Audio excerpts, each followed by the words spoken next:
What's up? What's up? It's the Arthur Moats Experience with Deke. I'm Arthur Moats, and that's my main man, Deke. What's good, bro? Man, all is well in the neighborhood. You know I can't complain in the building. Man, you got the OG Flyers disrespect. Wait a minute. Every you got the OG Pens jersey, which I'm really digging. I mean, that is nice on the details. Thanks, too, man. We got a game tonight, so I know, figured man, wear I it. know, Why not? Man. I like that. Why'd you say Flyer though? I'm trying to think of connections. Come on, what was going through your mind? On. We've been talking off air. You know I'm all over the place right now. You better just roll with it, man. You're thinking of maybe seeing this jersey versus the Flyers back in the 90s or something like that. Yeah. That's the what contrast of colors or something. Maybe that's and you know what else I was thinking of? I was like, man, Hexy. I was like, oh, Hexy come from over there. Oh, that's why I said Flyers. You know, I would never just happen to say Flyers like that. Nah, not me. You're not secretly rooting for them behind the scenes. Well, actually, did I tell you about the time I was going to go to I was going to go to a Sabres playoff game. Okay. And it just so happened to be located in Philadelphia with the Flyers as well. They didn't have anything like a cheesehead though, right? Like a memorabilia that you copped? No, it was good. And I actually did not go, so it was all good too. Yeah. I had the tickets. You know what? I was locked in. And then, How do you operate in hockey? Do you have like a rooting interest in the Sabres at all? Well, initially, yes. Because initially, that's understandable. I don't know, but like, did you carry them with you to here? Like, for sure, the Buffalo though, because you play for Buffalo. So the reason why I never carried here was because before I ever got into hockey, no exaggeration, I always loved Sid. Yeah. Like as soon as I found out about him getting drafted, I was like, yo, and this was told me. They said, oh, he's the LeBron of hockey. Yeah. So I love LeBron. So when I heard that, I'm like, oh, and then it was like, okay, his counterpart is Alex Ovechkin, and the sticking point was he didn't have his teeth.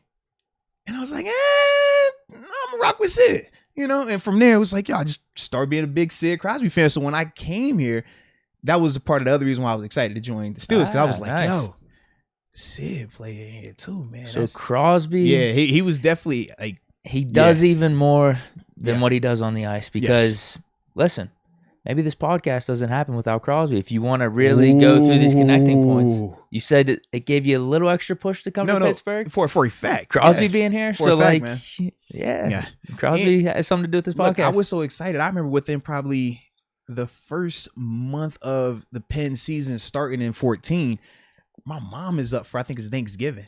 I'm like, yo, Mom, I don't really care about you ain't got to come to the Steelers game. I'm gonna take you to this hockey game. We got to go see Sid. She's like, I don't even watch hockey. I'm like, Mom, it doesn't matter. They're good to be at. You know what I mean? Like, yeah, man, I'll never forget that, man. But yeah, either way, we always locked in, so we good, bro. Good story time though. Yeah, man. Why I always got stories, man? Dog. That just goes to show Crosby's impact. Nah, yeah. It runs deeper than on the ice. The GOAT. All right, we want to get these check-ins? No, absolutely, man. Let's get these check-ins started, man. Let us know where you are tuning in from. And as we always do, we will give y'all them big boy shout-outs. So let's go. I got Robert Bennett. He's a little story time, too. He says, from the 609, he said he converted his girl to a Steeler fan. Let's go. Let's go.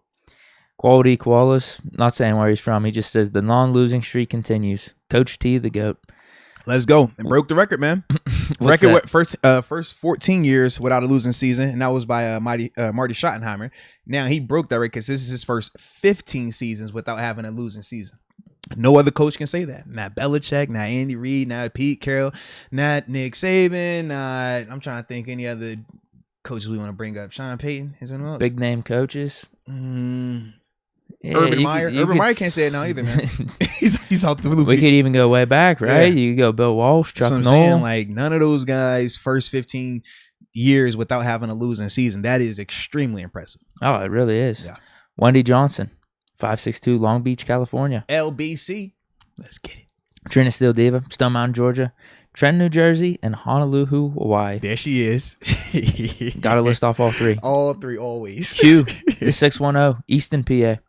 You got anything over there? Absolutely. I was trying to stall anyways, man. I got to be, I got a few here. I'm still in recovery mode. Bart Basquiato, Thousand Oaks, California. There he is. At work, crossfaded Bart Basquiato, man. I don't know Bro, how is he he's still living. on those shrooms. I feel I like just- he be on those shrooms every time, and I'm all for it. He's always 0 to 100, man. I'm just like, bro, you are an animal for that. At though. work, Like, man, crossfaded. He's a savage. I love it. Where I you love it. working, bro? He said, glad the pod is on. Hey, shout out to the pod, helping him man. get through Shout work. out. As long as he's not working where they got a snitch cam, he's good. Exactly. You know, he's fine. Or that they're checking up on. Well, you get the work done. Who cares? Yeah, as long as you get you're the not work putting done, anyone yeah. else in harm's way. Who Exactly. cares? Unless you're operating heavy machinery, then you might be putting somebody in harm's way. Watch. Watch he says that. Big time welder or something. Seriously. Y'all work on bridges. Oh, you do? What area? I'm going to make sure I don't go that way. He's crossfaded and like listening to us with the iPhone out. No. He said he need the visual and he's commenting, Lord. All right. I don't even know where you left off at. I'm gonna just hop in. I got a Junior. Junior tuning in from Trenton, New Jersey. Then Luke Walker, the 919 Bull City. You didn't hit those, correct? Mm-mm. All right. Rod Dollar. I don't know. Nope. Rod Dollar's being here. That's the homie though. 614 Columbus, Ohio. Ethan Bowl, the 605 South Dakota. I see you.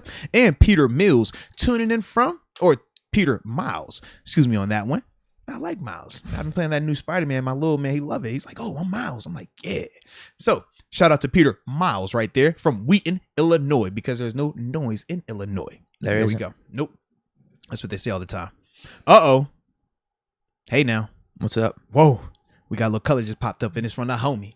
The OG. The D Smalls, a.k.a. David Dupree. Just saying Moats and Deke in the prime time. You guys are special. I'm liking this prime time. We appreciate you. This is a change because I feel like we go through these spurts, right? I feel like early in the year we were heavy prime time, not a lot in the morning. Then lately we switched, started doing more of the mornings. Yeah. Now we give them a little OG feel. You know, every once in a while we gotta give them that old feel. Yeah, I'm good with whatever. You know me. I know how you get. That's why I like you so much. Yeah. I'm like, man, Deke is like, he's just, you know, he's like water. He is like what Bruce Lee would be proud of you because you're like water. Flexible. You know, yeah. You never out of whack. You just, oh, okay, we're here. All right. DJ Trey Money. Oh, 740 DJ Trey Money. Ohio. He says for work, UPS. Hashtag here we go. Hey, okay. Malik Hammond, 951 Riverside, California. We got Riverside, back-to-back 951s Riverside. because then it's Cody Schwartz, the 951. Let's get it. South California. Let's go. Know your boy. Uh-oh. Is that the 954 Broward County? It is. I hear you, baby. And we can't forget Nico B, the 507 Panama. Let's go. I'll say a couple more. Then you ready to get to the yeah, first and we topic? hop into it because, man, as we always do, I feel like we say it and we'll be like, all right, today gonna be a pack one. And then we're like, oh, somebody's just like, oh, this shouldn't be a long one. And then we get to going and we're like, yo, we in here about 3 hours. So yeah. We gonna get them on track. 918 Tulsa, Oklahoma. That's from Scrooge Greedy. Adrian Hernandez checking in from Portland, Oregon, the 503. Chandler the P. What's up, Deke and Moats? 347 Queens. And then we'll finish off with Nick Y. 918 Tulsa, Oklahoma. What did yesterday's podcast get in likes? He asks. Oh, did we get the 1K? Yeah. Oh, I don't know because I know when I stopped I stopped looking at it last night. We were at 897. So I think we did. We should be close because we were 897 when I stopped watching. When I stopped checking. We are 887. Oh, what'd you say? 897. I thought it was 897. Maybe it was 887 then, or it could have been 887. I know it was 8-something-7 then. So yeah, and I knew it was close to 9. So okay, 887 then. All right, bet. Yeah. It might be tough. No, I just don't because think some of these podcasts time sensitive a little bit. You know, as the week go by, is someone going to come back for this one? Maybe because it was Ben's last game. I will say this though, just from with our episodes, because we record so frequently. A show that we might have done on Monday would still be getting views on like Thursday. I understand Friday. that. I actually understand because that they're always. And it's just something to listen to sometimes. Yeah. It's not necessarily about the topics being on time. It's like I just want something to pass the time. Yeah. So I actually get that. Well, and I had a complaint before too. They said that we produce too much content. You know that? They was like, man, all these videos I can't keep up. I was like, man, what you want? Would you rather have too much or not enough? You know? So I err on the side of too much. Yeah, because you could pick and choose. Yeah, and I try to do that in everything I do in my life. Yeah. Always overdo it. All right. What do we got first? So I couldn't even focus because I saw CDES86 giving us some postal beef. He said thumbs down to UPS. He says USPS all day. So yeah, not what Brown could do for you. What can, the regular mail service do for you? It's a real rivalry? I don't know. I've never heard the rivalry before until I just saw the thumbs down, and I was like, okay, maybe there's beef. Does one? I don't know. I'm actually curious. Yeah, I don't. I'm just wondering, like, do both sides actually really like their companies too, to where it is a beef? Q said I work at USPS, and he says it's not that great. That's what I mean. If you don't, there shouldn't be a rivalry if you actually both hate your companies. Like, why would you be out? That's what I'm trying to see. Yeah, man. Sheesh. But if you really like your company, he's like, nah, man, USPS for the culture, man. I don't know how it works. I will say this though, if I'm having to pick between the two, I kind of like UPS more because they don't give me bills. They usually bring me packages of stuff that I've bought. That's fair. Whereas USPS, they'll bring me packages, but they also bring me bills. And I don't like opening bills. It makes me feel like I have to be an adult. And I don't like adulting, You're right. The UPS, the FedEx, they're usually giving you something from... well, Amazon's got their own whole vibe now. They got their own little trucks. I was going to say, they're delivering something from Amazon. But yeah, FedEx they or don't UPS. even use regular Amazon trucks now. Man, I done had an Amazon delivery, and I promise it was like a Hertz rental. Vans, it was a Hertz rental van. I was like, bro, what is this? Vans, or it's people in like their own cars, really. Like Amazon's got like almost an Uber service for delivering now. Bro, this is legit though. I'm looking in the chat like David Dupree saying there. Caleb Cole says definitely beef with UPS, FedEx, and Amazon. Wow. Big Sky 406 says big brown truck for the win. Okay. Wow. This is crazy. David Dupree, there is beef. Okay. That's what I mean. Because see, like UPS to FedEx, I do feel like there's a natural beef because they do exactly the same. It's just which one you want to work with. USPS, because they do the federal part of it as well. I do feel like they're like the godfather of them all because they got the federal and they do all the other stuff as well. That's why I don't know. I can see a beef between Amazon, FedEx, and UPS. This is funny that we even have this conversation. I just feel I feel like you have to be very prideful at the company you work at, though, for there to be a beef. Like for me, I used to work at Giant Eagle in like high school. I could give two craps about like Walmart or Shop and Save. There's no beef there. You know what I mean? Like, so I don't care. Okay, so I'm gonna tell you how toxic I am. Okay. I worked at Wendy's when I was in high school. Okay. I spit on a Burger King if I saw one. You feel me? Let me see a burger. Really? Spit in the parking lot. It's beef. Did you actually feel that way? Yeah. No way. Not a chance. But it sounded good though. I was gonna say you're probably after your shift going down to Burger King. In fact, it makes me like I never want to eat with. Right. I've heard that about people. I like hate it now, bro. It's weird. I've heard that of people that worked at Subway. They're like, bro. I would never want to eat Subway again. Anytime like I'm with the family, like we go to Wendy's, I'm like, oh, like yeah. When are you gonna get that? I'm gonna get a drink. Yeah, man. Luke Walker, he's got a little super chat coming in.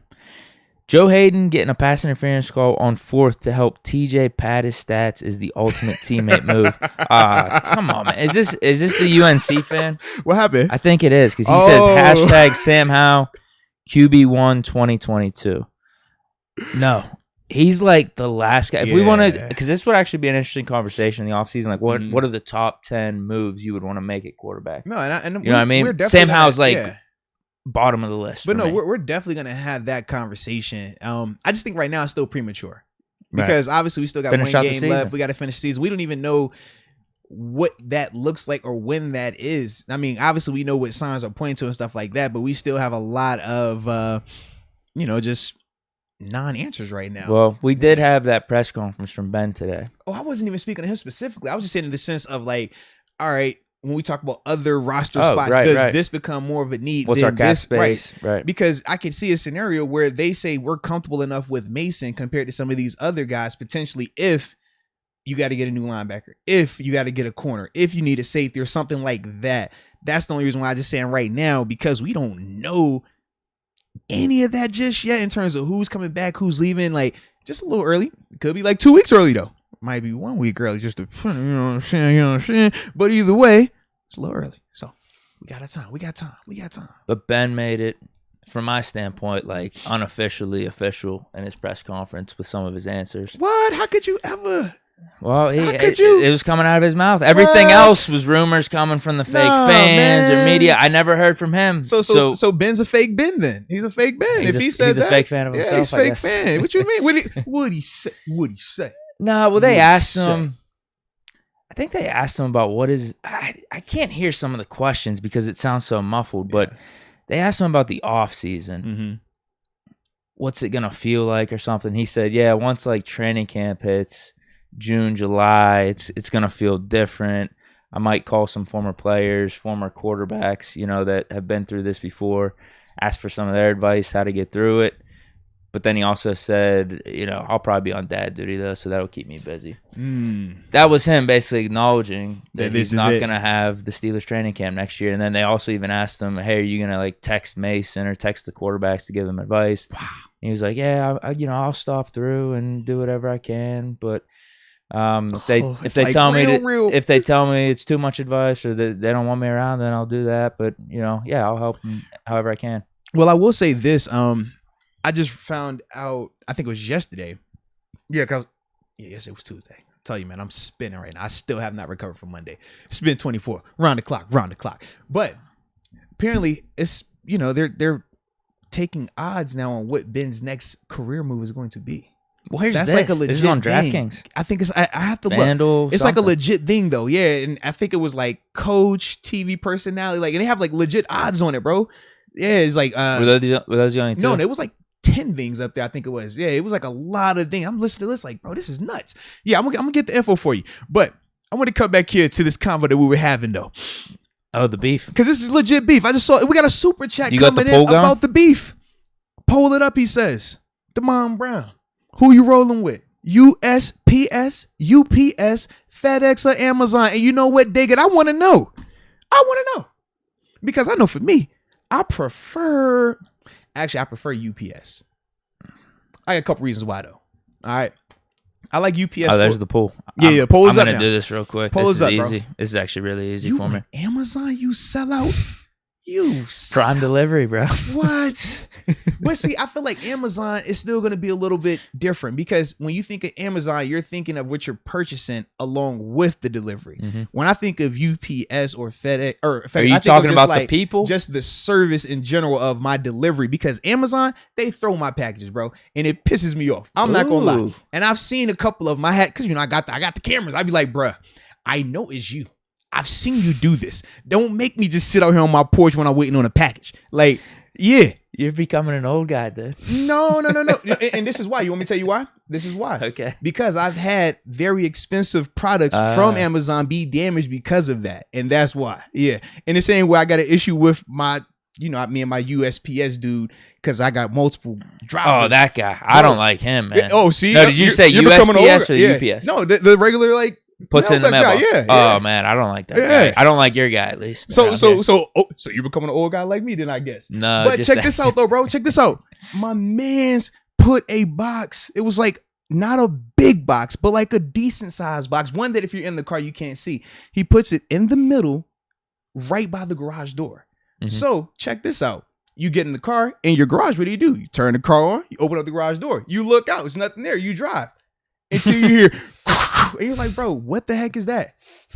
I'm like, yo, did you really? And you see my house from my garage to the front porch. You can touch the two.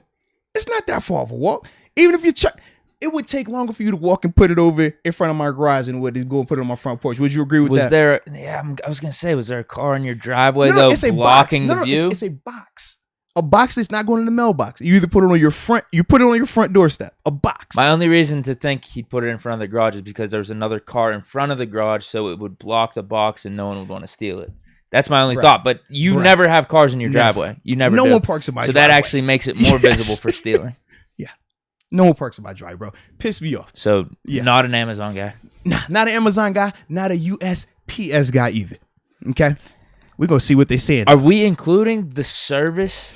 I feel like that has to be the internet, included. Though. Amazon Prime, like that's a big deal. I need this product. It is. They're gonna get it to me in a day or two. I can count on them for that. It is. That's a big deal. But you're thinking about that product. If you had to go buy that product from Walmart online, it's not going to be delivered through Amazon. It's going to be delivered through one of them other ones, though.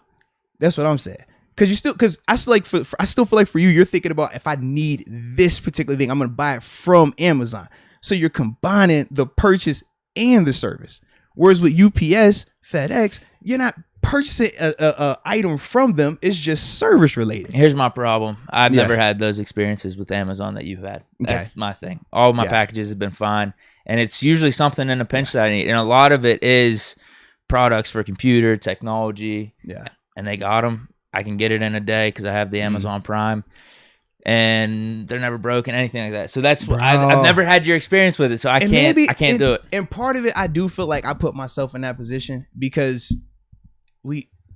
all right, I tell you, I got a problem. Y'all saw these Dagon shoes in here. Y'all know I like to shop, all right? And I like to online you ran over shop. Some shoes? No, I did. It wasn't shoes, actually. It was something very nice and it really like had me hot. But but in all seriousness, like I order a ton of stuff. So that's why it's like I could legit know like the different deliveries. I know all my drivers. Like, it's bad. It's that point, bro. Like, yeah. The driver's like, oh, I'm like, oh, Kev, what up, baby? Oh, it's John today. Oh, all right. Mark, come on, bro.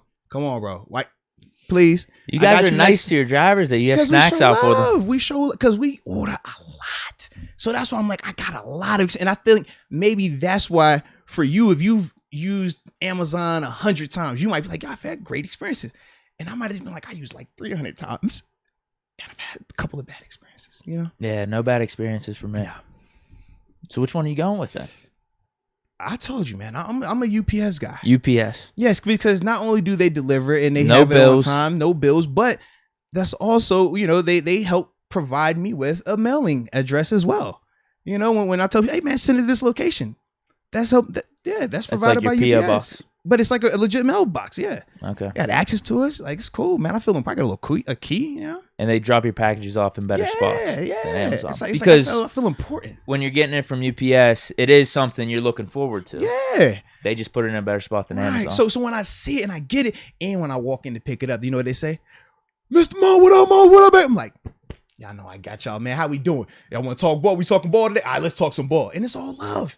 I don't get that in these other spots, you know? I get what you're saying. I walk into FedEx, they be like, I don't know this dude. For you, it's more about the relationships. I don't have relationships with anyone from UPS, anyone really. Now, are you USPS guy? Yeah. I see him around. I'll say what's up and stuff, but not, the relationship like that. UPS, FedEx, I don't know any of these people. Amazon, different people every time. So I get what you're saying then. You have a relationship that's being built. Now, Logan Newman says, Amazon what? UPS still delivering for them. They have a mix of everything. So Amazon's not even like really by themselves. What you telling me? Maybe they shouldn't have been in the pool. Maybe they shouldn't have. So if I took Amazon out, it looks like UPS is winning though, because UPS is definitely it was Amazon at 44%, UPS at 32%. Amazon winning has to do with some of the stuff I was talking about. Right, because you get both sides. Because like if I'm talking the total package, Amazon without a doubt. Because like you said, man, Amazon Prime, they just do it efficient though. So maybe sometimes they'll have UPS delivering. Sometimes they got their own little van. Sometimes they got a dude Ubering. Dude, it's nuts, right? Yeah.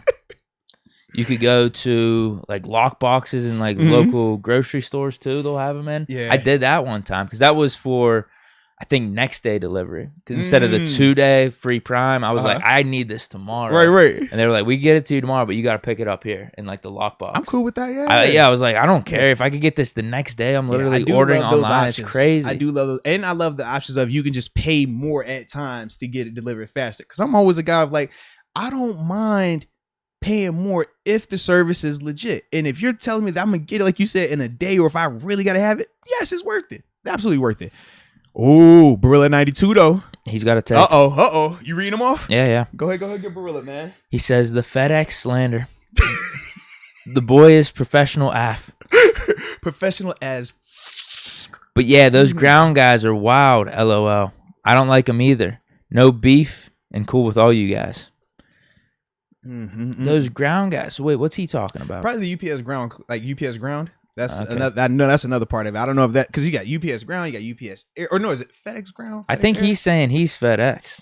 He's FedEx, yeah. So is he talking about? So he's saying FedEx ground then. Those guys are wild. What does he do then? Maybe he's FedEx air. Nah, but what isn't he saying? He said he's professional though. Maybe he's corporate, because we got like the head. Well, but isn't he the one with the snitch camera? Am I wrong? I don't know. I think you might be right then. Yeah. I thought he was in the truck. Maybe he's saying he's wild. Maybe he's telling them. Maybe that's what he's saying. Maybe he's telling his own self he's wild. Well, we got Logan Newman too saying Amazon what? UPS still delivering from. Oh yeah, you just said that. Jeez, and then he says, "So what about DHL? Oh, we don't want no DHL, man. DHL, that's when you getting them foreign packages. Yeah, I don't want them. Anytime, I ain't gonna lie, I've had like good experience. I've always had good experience with DHL, but when I look at some of the DHL packaging, I just feel like I don't know, like I'm opening up the equivalent of like a virus in an email. You know, I'm just like, yeah, why it look like this? Like, no, put that over there. I don't want to mess with it. Doesn't hit the same. It don't hit the same, man. I don't know. I'm sticking with Amazon. He said DHL is the Browns. I don't feel like they're bad though. No, they get it done. Maybe they're like the Browns did. The Browns aren't terrible this year. They still won 7 games. I guess DHL just isn't as popular. Shit. I don't know because I don't think they're bad. No, like I said, I haven't had a bad experience with them at all. I don't think I've ever had a bad experience with any of these guys, though, to be honest with you. I'll be straight up. Man, I think you're right, though, in terms of UPS, FedEx, Amazon. You're getting the packages that you want, the ones that you delivered. And I also hear that, was it FedEx? FedEx and UPS at times when you get in your like shoe heat, you got to be careful. You tell your people don't ship it in the shoe box. Ship it in like a basic, like rundown looking box because packed shoes come up missing. Wait, bro. What? People have done that? No, that's like a legit thing. That's stupid. Though. No, you it's not. You don't send the actual box. Yeah, bro. Like no, not the actual. Like think about like if I'm sitting like I'm trying to think how to even explain it. Like if I order something from Nike, right? It's gonna come in a Nike shoe box. Like it's gonna say Memphis shipping at and all that, right? And you know this is a Nike shoe box. That's what I'm saying. At times, if they know it's bigger releases or exclusive, like your Travis Scott stuff like that, when all of those are getting shipped out, those packages come up missing. I have had that happen as well. So it's not the actual shoe box; it's a box surrounding it, right. But you can tell it's shoes inside because it says the shoe box is from Nike, right. Or it's coming from a designer or something like that. Yes, dude. Yes, you just wanted a normal brown, basic box. Absolutely, bro. Absolutely. Because what happens is you get your refund for the money, but you ain't gonna get your shoes, and now you got to go pay the resale price for the shoes. It's usually triple that, and you're like, bro, really? This is not cool. This is not okay. Q saying DHL lost my package in Harrisburg and said they never received it. See? Even though it has tracking. Tell you, bro. That happens a lot. Not necessarily with DHL, but that I get those type of issues. Man, bro. you guys have pisses me off, bro. Yeah, you guys have definitely had some bad experiences with deliveries. Shoot, man, my wife had to call out the USPS up here last week, bro. Tracking number. It showed up at the spot. They hit you with the no, we ain't got that here. I don't know. You had to call the sender. We like, bro, we didn't track it from here to this company, there to there to there. Like, we know it's there. 2 days later, the package magically delivered. USP. I say, bro, it's nuts, man. Honestly, worst experience I've had probably with these delivery services was recently. I actually ordered this jersey. Took like a month delay. But it was coming from California. I think it was more coming from California with the COVID stuff. That's what it really was. So yeah, absolutely. I'm not gonna lie. I got nothing to bash these guys about, really. Yeah, I don't mind delays. I have issues when you lose my stuff though, and then you try to play like, oh, we never got it. That's why I have my issues. But anywho, this has been a fun little convo we've had, man. I did not think we were gonna go here to start it off, but sometimes that's how it goes, you know. People are just sharing their horror stories here. Because a lot of us have felt this, man. UPS lost my $1,000 monitor. I had to track it down myself. Dude, Reginald Walker. Some of the carriers are the ones still in it. Absolutely, yes. Let me tell you how another situation, man. I ordered a TV. It was like was it this TV? It might have been this TV that's in here right now, bro. I ordered it, and I ordered it from Best Buy, but they use a carrier service for deliveries. I forgot the name because it was a smaller carrier service. So they go to deliver it. It never shows up. But I get an alert saying package has been delivered. So I'm like, huh? This ain't right. So I'm going through, I'm checking. I'm like, all right, nah, I don't see nothing. I'm looking and seeing all these things. I'm like, huh? So I'm going around the bend, getting on the phone, call Best Buy. They're like, now you got to call the company. Now, mind you, when I made the purchase at Best Buy, they gave me a tracking. They gave me like this link so I can pull up this guy's profile. I don't think he knows that though. So as soon as he did it, I called him like, yeah, my delivery guy is such and such. They said it was this and this. I'm standing right. I don't have anything. So now they're trying to find this dude. Apparently he was trying to have a little one-off fun. So they end up getting on him and all this other stuff. And then they call me back. Big apologies. Oh, we're sorry, Mr. Moats. Apparently this has happened before with this particular individual. I'm like, well, why do y'all still have this individual employed? They say, well, we don't necessarily decide on who is the driver. It's just one of these things. They gave me this like roundabout of, yeah, we just basically, if we need a thing delivered, we some call text type thing and the brand dude Uber. Yeah, I'm like, bro, what? I'm like, yo, y'all crazy? Like, this is nuts. Yeah. It happens, bro. It happens. Well, we got some upper room members throughout this conversation. I don't know if you want to break them in here. Oh, man. You know what? Let's break them in while we in the middle of venting and ranting about our delivery services. Am I wrong? No, I see three. I'm seeing three as well. Good catch by you, by the way. Yeah. We got Mason Hoffman 19. Mason Hoffman 19. Welcome to the upper room. Yes, indeed. Yes, indeed. Excuse me. We also have Luke Walker. Luke Walker, welcome to the upper room. Yes, indeed. Yes, indeed. And we cannot forget about the homie Russell Swartz. Russell Swartz, welcome to the upper room. Yes, indeed. And for those new upper room members, just a quick reminder that after the game on Sunday, check the members only community page. Okay, right on the YouTube. Right on, just the regular YouTube page you're on right now has a community tab. You click on that, it'll be posts in there, right? It'll have a phone number for you to call so you can call in, get something off your chest about the game. We'll play it on air potentially, all right? We also know we got Banter Tuesdays. He just got reactivated from the COVID list. So we should be able to get him on the phone again next Tuesday. We got a lot to talk about. We got a lot to talk. A lot to talk about since he's been out with this COVID, okay? So yeah, those are some of the basic things, but we're also adding on to this package as well, man. And those will be the fun announcements coming after the season, so stay tuned. But as always, we appreciate your support. Postseason package. Come on, man. We got to show love to the people for the upper room. Come on, man. Come on, baby. Definitely. This guy got to show them love. Well, we got Farron Bradford weighing in on the QB situation for the offseason. I really disagree with this take all around.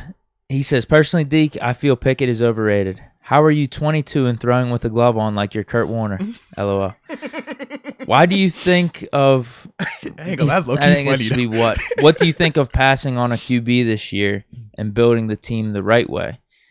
Now this is where it gets off the rails. QB 2023, DJ Uungalele. No, that's the captain. He's terrible, bro. Bro. You want to talk about overrated? I am cool on him. Terrible. No. I'm with you. It's not often that I'm ready to turn out. Nah, not with him. No. Yeah, I'm going to need this. Maybe next year to be different for DJ. This year was a rough go for him. Yeah, it was bad. This was a rough go for DJ, man. Pickett being overrated, though? Yeah. I don't think so. I think, if anything, he might be a little underrated. I think so. Yeah. Slightly underrated just because I think people are looking for upsides when they look at prospects. And Kenny doesn't really have that upside. Yeah, exactly. More of a finished guy. Well, you saw what happened with Mac Jones this year. Like, sometimes that's just the way to go. You can, like, and that's the thing. Like, obviously, everybody wants that franchise guy. We want the perfect prospect, but there is no guarantee on that. And we see, man, some guys win and they don't have the most talent. It's just they know how to win. We talk about Brady, for example. Like, we've never said that Brady was the most gifted athlete, best arm. Like, never. Somehow I think he improved his arm though. I swear he has as well, bro. I promise I thought the same day going thing. It's the TB12 diet. Probably. Yeah, it's TB12, man. But like, I think of that and I'm like, yeah, you can still win. So like a guy like Kenny Pickett can still get the job done. You just got to have the right pieces in the right situation. I think that's what it becomes more a factor of. And that's why with the draft at times, that's why guys are so heavily scrutinized, because it's just like, man, if Kenny is in the wrong situation, it can be a disaster. If he's forced to like have to be the guy, you know what I mean? That's going to hurt him. That's going to hurt that team. Whereas if he's coming into a situation where, like, if he got drafted by the Vikings, or even like the Browns, where it's that could already be really good for him. Set up, he'll be fine. He could thrive in it. Absolutely, man. Yeah. I don't think he's overrated. Yeah. He's properly rated, if not underrated, in my opinion. Yeah, absolutely, man. He's the top quarterback coming out. I mean, that's where I think he should be rated. Now, where does he go? All right, if he gets drafted top 3, that might be like a little too high for him. But I think that's more just because that's what happens with quarterbacks. If a team really likes you or feels like they can't pass up on a quarterback that year, that's what they're going to do. Yeah. Next one, we got Q. No, he already said. I think it's just Scrooge Greedy, just showing some love, man. No, Scrooge, we definitely appreciate you, man, from the heart. Thanks, bro. Yep. I like it. Yeah, because he said the DHL lost his package. We already did that one too. Well, What's next? Did you do James Martin? I did not. Yeah, I think we just got it. Kind of dope. We're bumping in the upper room. How did he get the different color? You notice that? Already. I like Maybe it, he was on it, bouncing back. Yeah. Spent the return. Hashtag the return. Like your voice. Yeah, I like it. Well, James Martin, my man, welcome to the upper room. Yes, indeed. Yes, indeed. Always good to see you, baby. All righty. But yeah, man, let's hop right into this thing, right? Because obviously we have spent about 35 minutes having a blast like we always do, because that's what we do on this show. All right. But we got to talk about this COVID list. Yes, well, not even the COVID list, but the COVID list along with, the injury list as well. A lot of activity today. Yes, it was. A lot of good and some not so good. No. You want me to read this off then? Yeah, let's do it, man. And hold on. I appreciate y'all, by the way. I see you, ZayX23. You know what I'm saying? I see you, what's this? SPVC E-Mob. Like, I've been seeing y'all talk about the board cut. They've been saying, yo, Moats little freshman. You see that cut? He like 28. So he did rewind the clock one time. You know what I'm saying? All right. So guys and gents and ladies, yes, I did get freshed up. All right. I wanted to keep the full thing. I ain't gonna lie, bro. I was tired of it. Oh, I can't wait to. I was so tired. I can't wait to actually just see what I normally look like after the season. So I said I would leave this part, but I had to get rid of it. Bro, I don't know if you like when I come down, I try to like brush it down. When I comb it and I'm about to go, it looks like I've touched like static. And it's just like these whiskery things. I was like, oh my goodness. And then wifey come, no, man, get your beard. I'm like, yo, all right, yo, this is getting in the way. I don't like this now. I got my, you know what I'm saying? Like, stop it. Yeah, so I had to. I don't blame you. Yeah. I don't blame you. I'm excited to shave the stash. Man.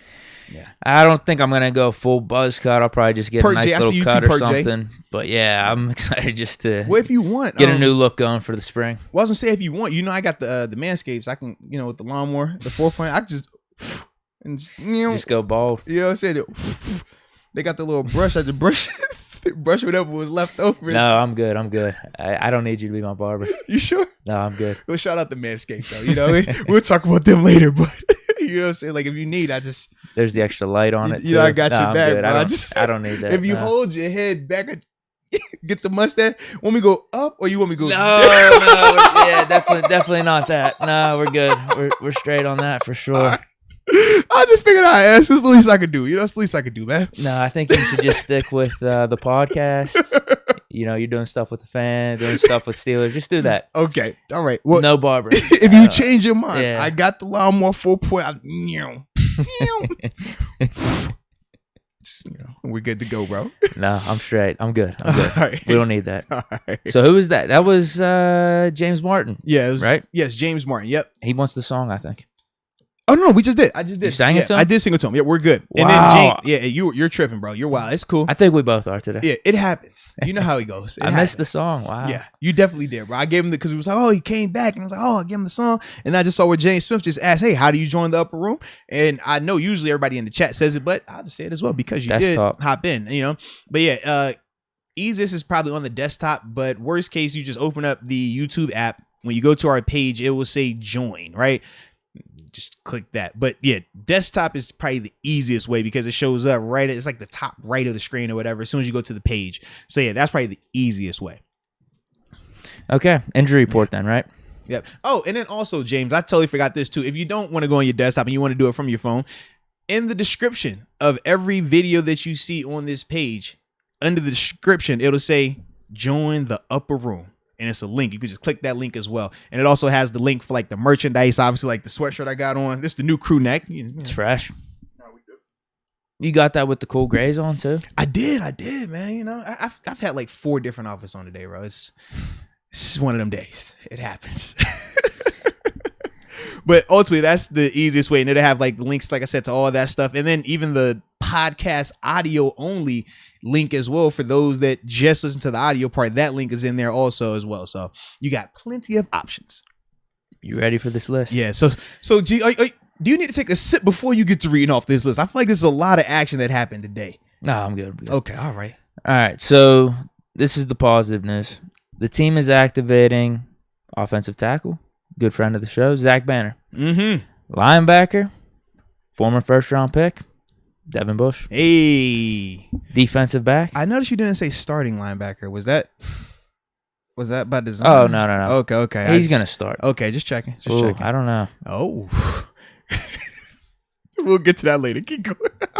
That's actually a good conversation. I don't know. So you don't think he will be? Well, I didn't say that. I just asked the question, bro. Room for speculation, at least. Defensive back. Good first name. Arthur Mollett. Whoa. What up, homie? Running back. Anthony McFarland. I think he's been on this list, it seems like the whole season, month, even though he hasn't had COVID. Bro, like he's always like the close cons. He's like the friend of a friend. Like, he's just inactive. Yeah, bro. I don't know why he hasn't gotten any snaps. Mm-hmm. But Najee's really turned it up recently, so he kind of is an afterthought. McFarland is at least. Linebacker, Joe Schobert. And defensive end, your boy, Chris Wormley. So we got a lot back. Hey, Worm. Some of these guys are kind of crucial, too. Yes, Wormley. absolutely. Can we say Mollett? I guess now Mollett because here's the next news. Steelers placed cornerback Joe Haden on reserve / COVID-19 list on Wednesday. Not jump, man. Hayden started 11 games he's played this season, missing week 2 with a groin and weeks 11 to 4 with a foot. Oh, did you see the speculation about him when I guess before last week's game? Thanks, he was, Pittsburgh. Yeah, like, is that the farewell for him as well? He didn't get the big send-off, but was that the last time we saw him in the jersey? It might be. Still his jersey? But that's the same thing we've talked about even before the season started. It could always be his last season. Probably just wanted to give a preemptive message in case it is. I don't like when we get preemptive. Because typically we don't operate preemptive ways when it pertains to us not getting paid or not having our services retained. But, maybe he was feeling happy. He was like, I just want to thank you guys. Maybe he's catching the vibes. Or did you feel like it was a farewell? I don't know how I felt. How did you feel? I think it's 50-50. Yeah. I think it was preemptive. Just, this could be it. But then at the same time, maybe he's going to try to at least come back. But the Steelers might not want him back. That's the other thing, too. I know, they might just want to move on. As we're hearing from Ben, he's not going to be here. I don't know. Are they going to go, complete rebuild, get rid of the old dudes, and then just roll with young quarterback? I don't know what's all going to take place. It's going to be a really interesting offseason, though. Definitely is, man. It definitely is. And was that it? That was the last. You said Joe Hayden and who else? Somebody else got Butler, put up there, right? too. It's not on this defensive article. Coordinator. But Keith Butler as well. Yep. I don't know if there's another guy we're missing because it feels like we might be missing someone, but I'm pretty sure that's it. I think Keith that's off the Butler top and of the Haden head. today. I would also say worst case check Twitter too, like in the search, because sometimes people pop that up, like either just type in Steelers or type in like COVID. Dale Lally or one of those guys. Yeah, Lolly. Yeah, Lally. He's always got some stuff. Okay. Yeah. But it looks like what's going to happen with that then? Is Tomlin going to be calling the defensive plays? Yeah, essentially, that's all the change to be. And honestly, they work in tandem. I mean, I've said this before. We know Keith Butler has the full gamut in terms of play calling capabilities and the autonomy to call whatever he wants to call. But whenever Coach Tomlin wants to take over in certain situations, whether it's possession downs, whether it's fourth quarter, where there's a guy to have it play, then yes, Coach Tomlin gets on that thing and it's his defense then. And Keith Butler is completely fine with that. I mean, this isn't nothing new to anyone. I don't think it's anything new, right? We talked about this before. But yeah, that's how those two work together. So Keith Butler not being there just means that it would be Coach Tomlin exclusively, or he might have, because I'm trying to think if any of the guys on the staff have any coordinator experience that he might want to just say, hey, you call the play in and play out stuff and I'll still do my situational ball. But I can't think of it. No. On defense? No, because Austin's not there. Mm-mm. No, I can't think on defense. Tomlin's throwing it back then. Yeah, I'm to the old days. I said we should calling the defensive plays, but no, I just checked Twitter and it looks like that's it. I think it's Butler and Joe Hayden today. Added to the list. Just as I thought too, our secondary was going to have a really nice mismatch against the Ravens and their offense / receivers. We get a little knocked down, but I still like our chances, though, especially with how Witherspoon's been playing. Witherspoon, Cam Sutton, we should be able to handle their receivers. I think we'll be fine. Now, that's who it is, Terrell Austin. He had coordinator experience. Detroit, that's what I was checking for. Okay. Yeah, so he could potentially have him do it. Yeah, might be a shining moment. Yeah, and if I remember correctly, his defense were good when they were under him in Detroit. Obviously in Cincinnati, it wasn't. But we talked about that was that the year they fired Marvin Lewis? It was right after whenever that was. He was a part of that transition for like that 1 year when they were down, and then he came over to us and everything. Obviously sprung back up, but yeah. So I can see where they might use Terrell Austin to do the active call in, play in and play out stuff. But how do you feel about it? I'd rather just give it to Tom. Why not last game? The only reason I don't is because the same way I said about Stefanski last week, and we're like, man, sometimes they get so caught up in that moment when you're calling it, playing and play. Even McVay talked about this. That's why McVay went ahead and hired the OC, because he's like, it's hard to see big picture when you're calling, playing and play out, because there's so much you have to be focused on and thinking about in those moments that you can't even be planning ahead, or even, hey man, what do we want to come out with on offense? All right, what are we trying to do on special teams? Say, like, you can't think about none of that because you just so dialed in to what am I calling. You're not worried about that clock. You're not worried about no timeouts. You're just like, yo, this what we calling right here. This one, they got this. What's the personnel? That's person. All right, down to this. All right, that's all you want to hear. That's all they care about in those moments. So that's why I'm just like, man, I don't want. Tomlin's built for it though. No, this could be his one game. Just give him the one game. Listen, the defense will be fired. y'all complain about them timeouts. Y'all complain about that ball, the clock management already. All right. I'm just like, y'all be saying like, yo, Coach T, you gonna call a timeout, bro? Coach. He's just staring. He's at just the like, defense. Cut two. Walk that deck. Hollywood, show it. I'm telling you. You want me to go over this injury report then? Yeah. All right, so the actual injury report, we did the COVID list. For the Steelers, we have Buddy Johnson, foot, did not practice. And he's been out with that foot for a couple weeks now. Yeah. Since I think the Chiefs game. Yeah. Trey Turner, knee, did not practice. I expect him to play, though. Yeah, because he's always DNP on like either Wednesdays or Thursdays. Yeah. Yeah. Normally, you'd think it's just the Veterans Day. Right. Dan Moore, ankle, did not practice. That one's kind of interesting. No, but he had that in the game, though. Remember I was telling you, and especially in the second half, he was starting to limp more significantly. I think Chooks came out for a play, but yeah, Dan Moore was definitely limping for a while in the game. Hopefully, it's just more so just rest early on in the week, just getting back right. Because it's a short week as well for them, with them playing on Monday and then turning around going right to Sunday, and you're on the road, so you lose a day for the travel too. So yeah, just precaution. I wouldn't hate it if they waited till Friday for Dan to practice, just because it's like you're in shirts and helmets right now, so you're not getting the physical element. It's more so the repetition. But for offensive linemen, the repetition is always going to be diluted because you're in shirts. You know what I mean? So even though you're moving with TJ, you're moving with this rusher, that rusher isn't rushing the same way because you just got shirts and shorts on. So it wouldn't hurt him at this stage. Big Ben, just a warrior throughout this whole season.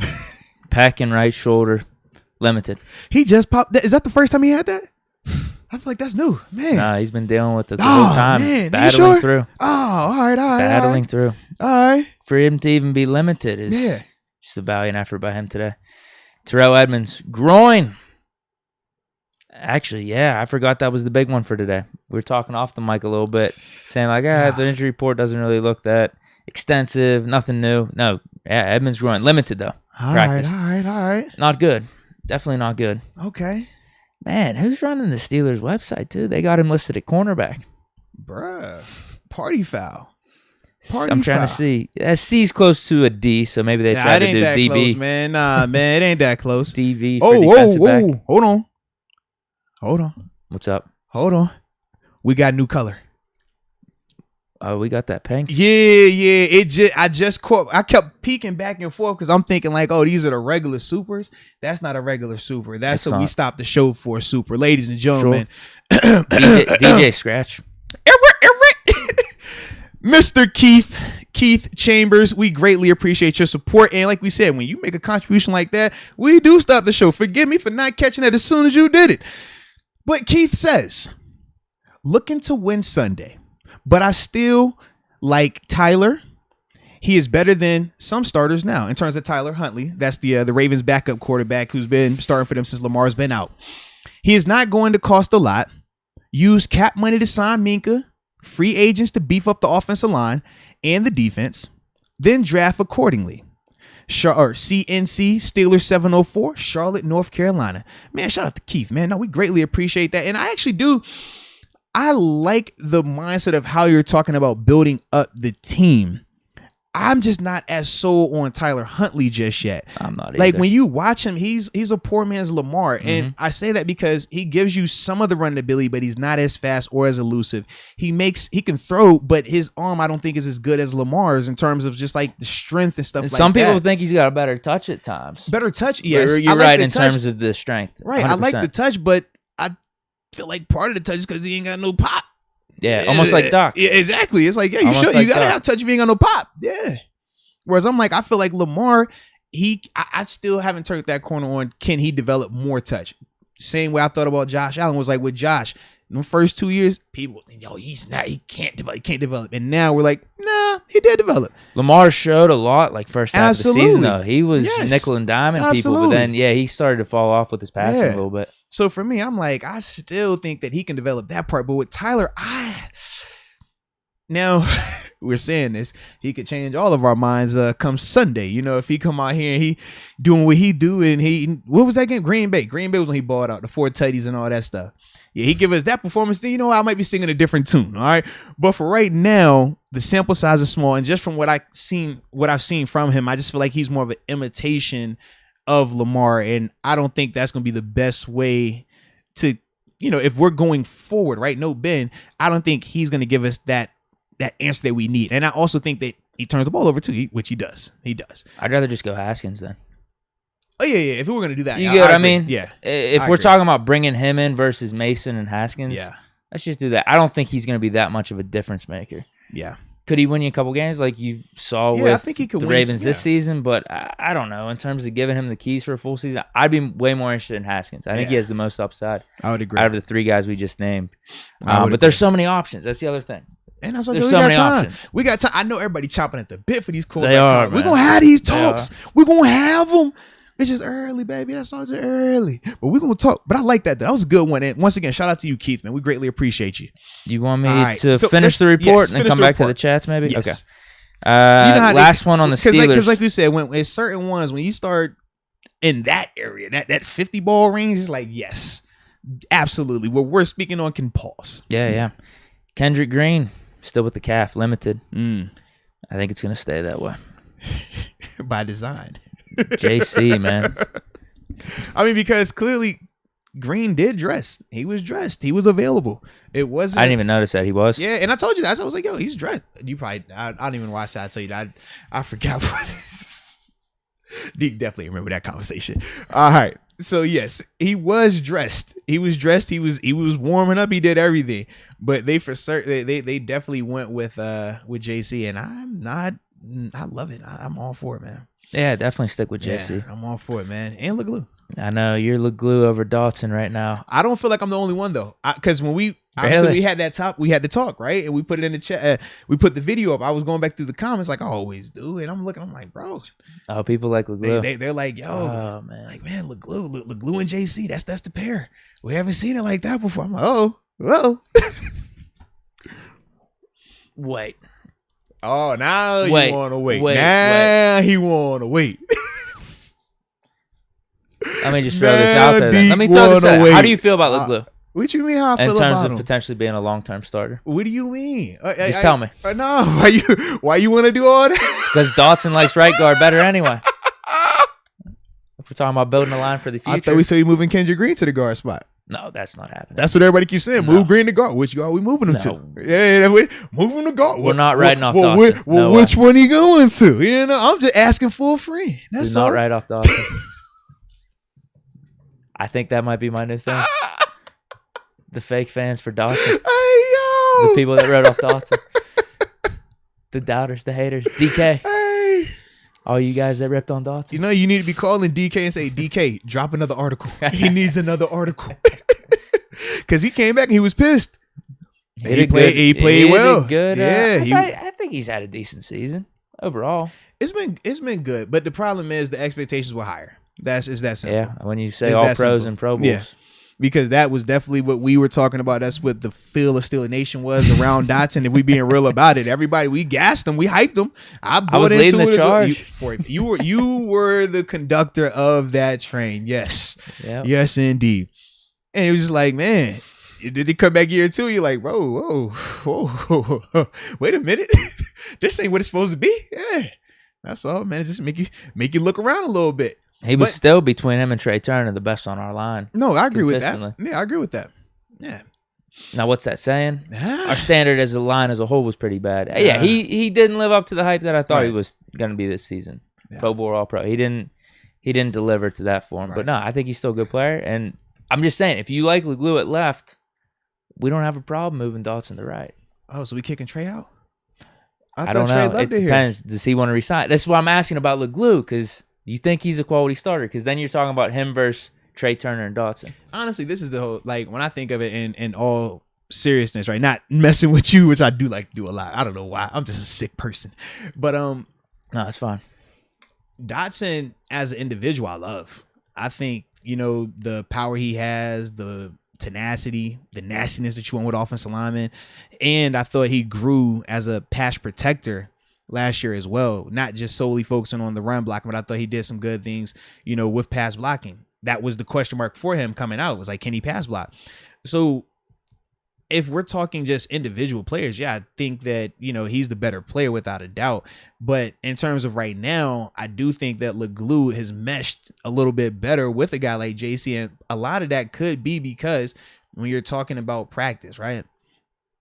Who goes out there with the starting unit? Kendrick Green, Dotson, Dan Moore. Who goes out there with the backups? You got JC, you got LeGlue. So you have a natural rapport that way, because those are the guys that unit 1, unit 2. So when you put that second unit in, like it is right now with LeGlue and with JC, they have a natural play, they have a natural trust, and both of those guys, their floor, I think is, I don't even think their floor is higher than Dotson. I just think they stay more consistently in their area. Whereas like with Dotson, kind of like we say with, because I don't want, because it's gonna come off as a negative with those players. I don't want to say that, but in the sense of with Dotson, his play can be a 9 or a 10 one day, and then it could be like a 6 or a 7, and that drop off will make you feel like he's a worse player than he is, and it's like, no, it's just you're not playing at this dominant level. Whereas JC and LeGlue, I don't think you'll they're actually ever gonna see get over Dotson a 7. highlights on Twitter, right? I don't think that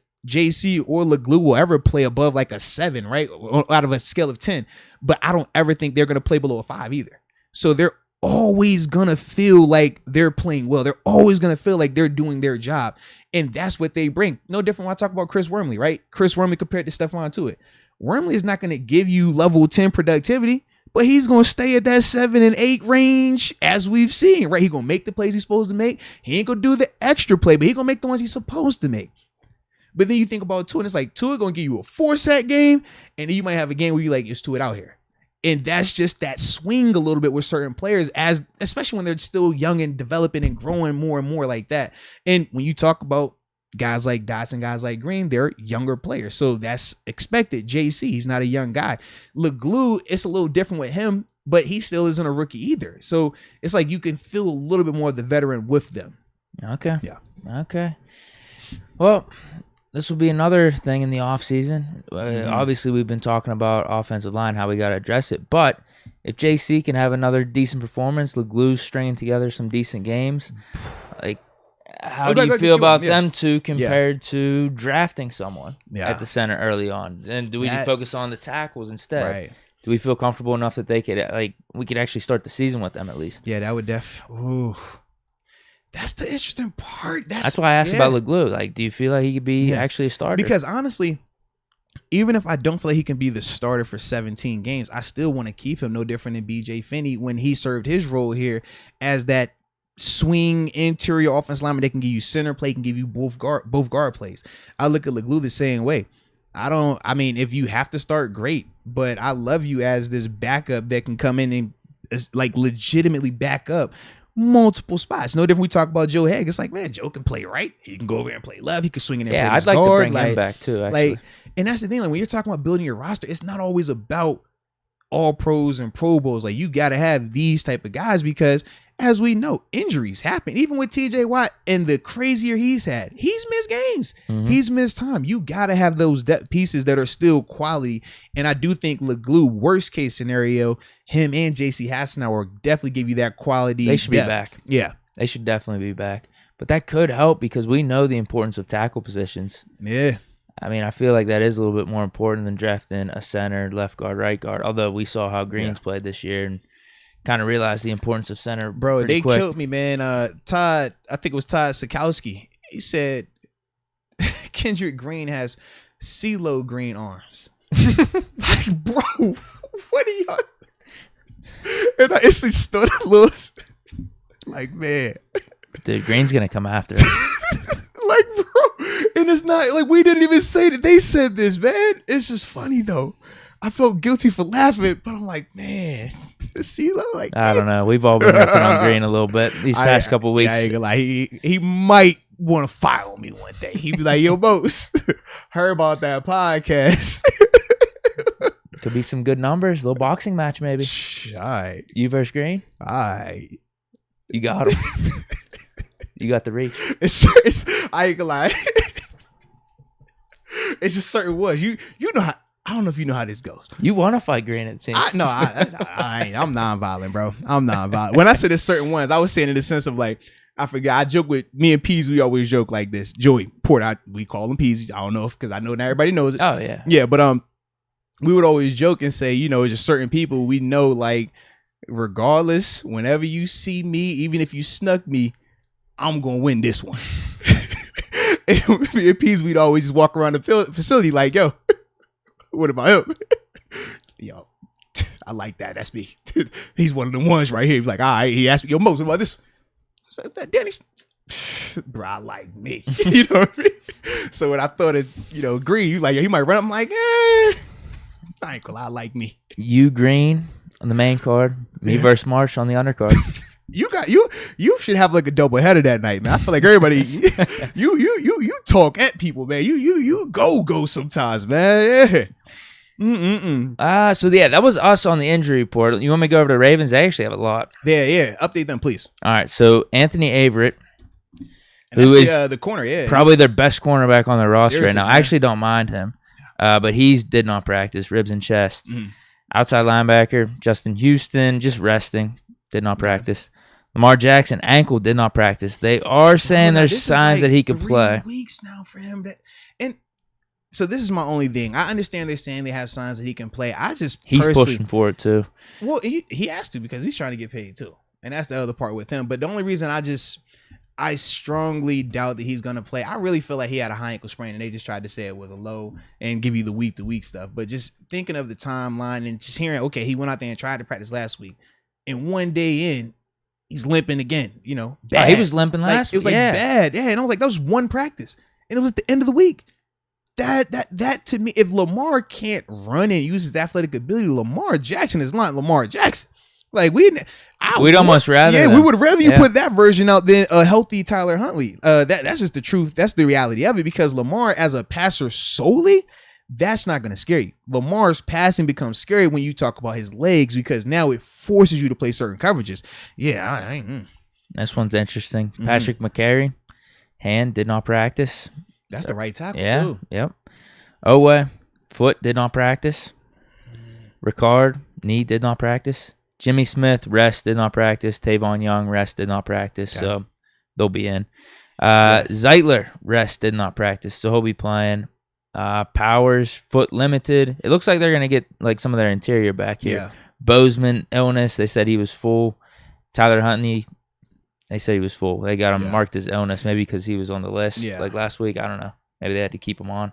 I have no clue. But, they got a lot, actually. Yeah. I mean, they've had a lot all year. No, dude, I'm sure if we looked up their, like, season injury report, like, all, like, IR guys, it's probably ridiculous. Or at least I know they got a lot of who's. That's the one thing. But those dudes were gone before the season, so no excuse. So with us, we talked the injury report. I don't think there's too much to it outside of more turn. I mean, Edmonds with the groin limited. You're expecting him to play. Right. He'll be interesting to see what's it looking like tomorrow for him. You know, obviously when we record, when we do our show, I mean, probably at the end of it, we'll get that info on him. If he You talking about Edmonds? Yeah, because anytime you're limited early, I always want to see like, okay, what does that next day look like? Are you limited again, or did you go DNP, or did you go full? Because that can tell us some more right there. You know, if he goes from limited to DNP, it's not looking good. If he goes from limited to full, it looks good. If he goes limited, then full, it looks good. Right. Yeah. The main story then is on the COVID list. Yes, Joe potentially being out. Well, you could test out of it. We've seen it happen before. Yeah. We've seen it with the Chiefs. We've seen it with us even. I don't even know how confident I feel about that, because it's like part of me says, oh yeah, man, they could just test out. And then I think Devin Bush and Banner was up there for what? A week, 2 weeks almost, it felt like. I know Banner was 2 weeks, yeah. So I'm just like, dang, like, what's the difference? And then you TJ and Ben were the only ones that tested fast. Right. Because then you hear around the league, some of these other guys like, yo, they had symptoms. They sitting out. It's, you know, taking a little bit longer now compared to like beforehand, where we're just like, oh man, these guys are just showing up. They're good to go. Don't worry about it. That's my only thing with Joe. I'm like, we don't know about his symptoms, right? Yeah. But just seeing him get put on the list, I was not a fan of. No, yeah, that sucks, definitely. Yeah. As I mentioned with our secondary, I thought we had a really good matchup. What about the guys that are coming back? ZB, probably not playing. Probably not. He'll practice more this week because Dan Moore. No, I don't even think that, because they've been putting well, if Dan Moore doesn't play, Banner's going to play. Or you think they give it to Haig? But that's what they did last time. What? Remember, they went Haig. Did they go Haig at left, though? Yeah, that's what it is. I was thinking, all right, they might move Chooks to left, Banner in. But yeah, you're right. Yeah, they went Haig. They'll just go Haig at left. Bush, do you want to talk about this now, or do you want to talk about it later? I want to talk about, honestly, can I be real about it? This is it's like first world problem. But for me, I just didn't know. So I'll just communicate it transparently with everybody. Because it's been saying Steelers updated COVID list up here, I didn't know if we wanted to go into those topics, because when we cut these videos up later on, it's going to be having the Steelers COVID list. I was like, do I take the list down? Are we still talking that? And that's why I was like, it's not really a big deal. But for me, I'm in my own way right now. Oh, no. You catch my drift? You catch my drift, right? I get what you're saying. You know, I like it to look good. Wait, why not? All right, hold on. So Arthur Mallet, yeah, we could. Why don't we talk about? Man, yeah. How do you want to do it? Then? I'm just asking. I was do you want to have that its own topic in and of itself? Like who starts at linebacker? Yeah, I kind of do, and that's the thing. Well, all right. So let me go through the other guys then real quick. Defensive back Arthur Mallet. We got Norwood, Cam Sutton, Akello. They might give up Mallet some time depending on how they're feeling. Like he's the physical corner out of all of our guys, so absolutely. He actually might get some time. Him being back could be important. McFarland doesn't matter. Schobert, we'll talk about that with the linebackers. Defensive end, Wormley, that helps. I mean, he should play. Huge, and revenge game. Yeah, definitely. Let's go. He about to get 10 sacks on the season. Mess around. He's close, right? Is he 7 or 8? I think he's like 7.5 right now. I think you're right. Yeah, he's gonna mess around. Which is crazy. I would have never expected that. I would have. And that's with him missing how many games? Is it 2 games total? I don't know. Yeah, pull that up. Yeah, I'm pulling it up right now. Yeah, that old Steady Eddie right there, that would be 2 games he missed. That's Steady Eddie right there. 2 games, 6 sacks. 6? Okay. Dude, think about that. 6, you missing 2 games? Solid, though. Yeah, absolutely. Definitely solid. Absolutely. Coming from him, a guy that I wasn't happy we resigned, actually, I remember. I was not thrilled. You were upset? You were upset? Like, what are we doing? But he's played good. No, he definitely has. We going through this chat then? Let's hop into these, yeah. Okay. All right. Last one you might have been on is Alan T. See if you have him still. If not, I will go ahead and read off him and work my way down to wherever you are at. Nope, not Alan T. Okay. What's the last one? This one's on you. James Smith, upper room. Okay. That's where I'm at. So the first comment will be Malachi. Oh, okay. You're not that far. Perfect. All righty. So let's see. Oh, here we go. Alan T. Alan T is the first one. Alan T says, I want Aaron Rodgers the most next year. But in all caps, realistically, I don't think the Steelers pay King's ransom for him or any other quarterback. I think they sign a free agent quarterback. I will say this. I'm starting to doubt that Rodgers leaves Green Bay. He might even retire too. Like, I've heard him say that. I definitely saw him say something like that. I don't think he'll if they win the Super Bowl, I can see it. But I don't know if they're gonna do that. I mean, they might get close again. They have a really NFC good team. Championship guys. They will get to the NFC Championship. They do that. It's just getting out of that. That's where they struggle at. So, yeah, but though I really don't think he's gonna leave because number one, everything he complained about it's is been all fixed. there for him. Like his team's loaded. And it's not even that. Like you think about also like the initial was, oh, he's gonna bump heads with Matt LaFleur. He's not gonna like this young guy. Now it's like, man, they're buddies. It's perfect. Talk about ownership, or not even ownership, just the manager, general manager. There it was supposed to be some, disdain, some lack of trust. Now that has changed a little bit. So it's like you hear all these things. He has the weapons. He has the pieces. They're winning. They got the 1 seed. It's like, why would you necessarily want to leave that situation where it's practically perfect for you to come to Pittsburgh, where we're going to be in the midst of a transition of what pieces we're doing O-line, what we're doing on defense, turns of linebackers, corners. Like we got a lot more stuff that has to get situated. Whereas with them in Green Bay, it's like, bro, you already got everything perfect for you there. I'm just like, I don't see like even money wise, like. Well, he's already got his contract. And that's the thing. So it's like, nothing is. I don't see the incentive for him to come here. No, and even if you're talking about legacy too, you see what happened at Heinz Field, and you don't get that when you leave. Right. And dude, there is something to be said for that. And one quarterback, one NFL, place. Think about the NFL, like especially those type of quarterbacks. Which quarterback have you seen get that in terms of like? That's their home spot. They've been there their whole career. No one like that I could think of recently. Montana didn't finish his career there. Elway did. He did. Him and Aikman. Yeah. But in terms of like their last, I'm trying to think because Elway's last game was the Super Bowl. Yeah, so it was different. Yeah. But there's not too many quarterbacks that can pull that off. Another one more recently was Eli Manning. And he got benched that year. Yeah, that was bad. He didn't that was get actually the worst send off. Drew Brees, he had his cool, but he started his career in San Diego. Yeah. So it still wasn't the same. He's a Saint, though. Yeah. I get it. It's almost like the bus going from the Rams to the Steelers. I get it. But there is a little extra. It's different. Absolutely. It's different. Not Brady. No, not Brady. Manning didn't get it the same. He had the Super Bowl send-off, but it wasn't like how it'd been if he stayed in Indy his whole career. No, Denver, right. Two different spots. That's special, man.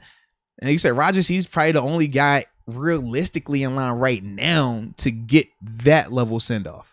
Yeah, anytime soon, because, next is then going to be like Russ. But they're already talking about him leaving. And then you got, like, Mahomes, really. Yeah, but he's so young. In terms of, like, legacy guys, like all-time QBs. Yeah.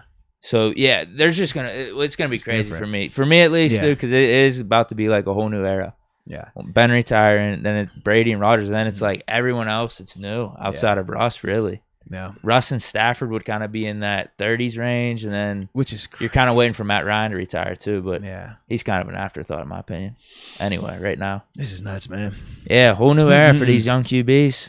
This is nuts. All right, next up we had Damon Brown. Oh, there we go. Damon, shout out to Damon. He says, when TJ Watt gets the sack record Sunday, will that make him a lock for Defensive Player of the Year? Or do they get trivial with the fact that he had an extra game to do it? Well, Damon, for his case, he actually did not because he's missed 2 games. He's only played, I think it's, he's played 14, but realistically 12 games because he's, went out the first quarter of 2? Yeah.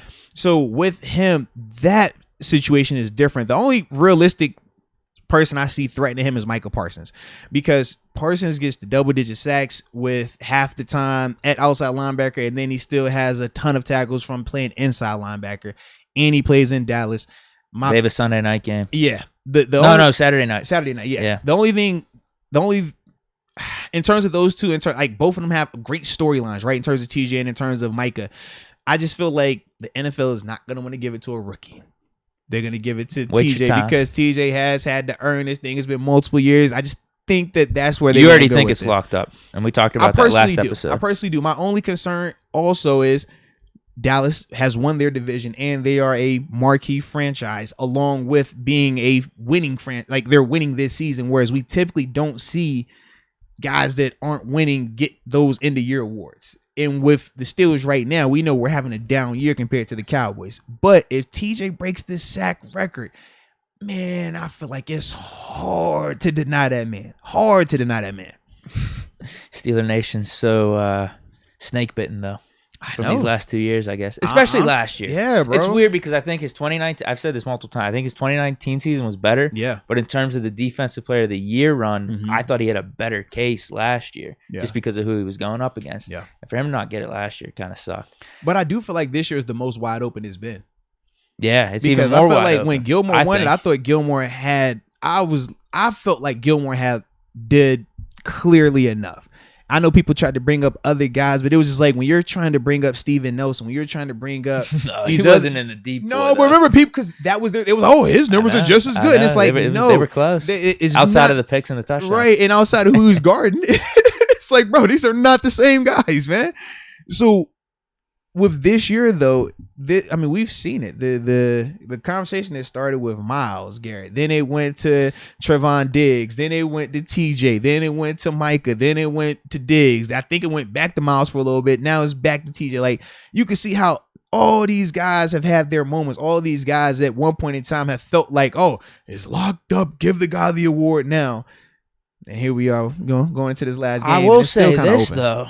I feel like TJ's not getting enough national buzz or hasn't at all throughout the whole season. I would agree with that. I felt like a month ago, I'm like, oh, TJ got this locked up. Yeah. I'm not hearing anything on the national news. They've been talking about Parsons for the longest time. Which is crazy. Yeah. But that also, you talk about the winning part. We were struggling at times. So it's like, even though he was getting the numbers, it's like, yo, we're still not winning. Whereas Dallas, everybody loves to talk about Dallas. We know national media, that's one of the big brand franchise. Like, yo, we're gonna talk to them. Now, Steelers are just as big in terms of like when you're talking about franchises and just sports in general, like global brands. Like the Steelers are a global brand, but we know Dallas is just up there with them. And this year they happen to be winning where we're having a down season. Those things are real when you're talking about voters, because not all voters are X's and O's, we're only watching film type guys. Well, you got the one idiot saying he's not going to vote for Rodgers because he doesn't like the guy. It's like he's a bad guy. That's the type of stuff that's the type of stuff you get at times with the voters, because not all voters are like diehard football guys. You got to have the diversity. I understand it. So imagine like if me and you are voting, I might vote one way because I'm looking heavy X's and O's. You might vote another way because you're like, yo, eyeball test where I got this feel. I just feel like this guy does it. And even though we both could be justified in our approach, you could see how we could be very far off in terms of who we're voting for, though, because of that. So saying someone's a jerk is not a good reason not to vote for them as MVP. Just think about that. Or we've heard people say, well, I figure everybody else is going to vote for him, so I ain't need to vote for him. Like, what? Like, no, what? Stop it. That's nonsense. Yeah, I don't get that at all. That Rodgers thing got me laughing, though, man. Michael Jordan, he wasn't a jerk, right? He was never a jerk. Yeah, did you watch The Last Dance? For him to even make the claim on Rodgers being a bad guy, he seems like a good guy. He seems like a pretty solid guy. I know you're getting some of this stuff from the offseason where he might be petty about things, but just someone that's liked in the locker room or that's just a decent person, for him to make that claim is kind of bold. But then you go to the next level and say, what does that have to do with most valuable player to a football team? Like, come on, bro. That has nothing to do with it. People want to win games. Yeah, I don't like that reasoning for like not voting for a guy. I just don't like it. But that's the same way I felt when they decided to make T.O. wait. It's like, man, for the Hall of Fame. It's like, yo, T.O. is a first ballot guy. You made him wait because you didn't like his attitude? Like, I hate that type of stuff, man. But I get it. They're going to do the same thing with AB. Yeah. He might not even get in because of it at this point. We'll see, man. We'll see. Malachi, how's that looking for you? Oh, yeah. Because did I read off James Smith for the upper room? No. All right, well, I'll just read him off. He needs the song. James Smith, welcome to the upper room. Yes, indeed. Yes, indeed. And all you new upper room members, be sure to check out the new upper room long sleeve shirt that has the cool one-off design of me and, the homie Deke in our spacesuits, because we always like to research when we have a little free time. Yeah. It's long sleeve weather too. Well, today was kind of warm though. It's nice today. It was a nice day today, man. Am I Malachi? Now you're Malachi now. What do you think about Juju? What's up with him next year? Do we let him go or resign? Also, what about signing Russell Wilson? We can't sign Russ. It have to be a trade, yeah. But it's looking like he is going to be, open to being traded. I don't know if we made his list though. Didn't he have like a list of teams he would go to or something like that? Saints, was Giants, and maybe Cowboys Bears. I don't think Cowboys. I think it was Bears. This might be in the old list, but I don't Bears, remember, yeah. Giants, Saints were definitely on it. I don't remember if Miami was on it or not, though. Yeah. There was 3 or 4. Raiders were actually before the season. Okay. Raiders might be off now, though. Hmm. I think it was 3. I think it was those 3. Okay. Saints, Giants, Bears. Maybe might not be Bears anymore, but he maybe might flip this something else. Maybe he'll change and put Pittsburgh on the list now. Because maybe he didn't know Ben was retiring. Yeah, who knows? And now he might be like, oh, you know what? I'll pull up. But this goes back to the scenario with Rodgers, or even trading for any one of these quarterbacks, is you're going to have to give up a lot of picks. Yeah. And if we want to talk about addressing some of the other holes we have on our team, we're not going to be able to do that with a quarterback. Now, can we patch stuff up? I don't know. We'll talk about it more, though. Yeah, we got time. It's an option. It's one of those, like I said, top 10 QB option. I think Russell Wilson is in that mix. Where do you rank him, though? Right. As opposed to the other options, that'll be a good discussion. You got to trade for him, though, not sign him. Juju. What about Juju?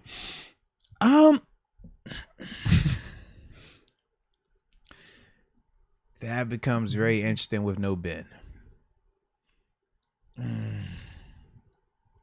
What is Juju to you?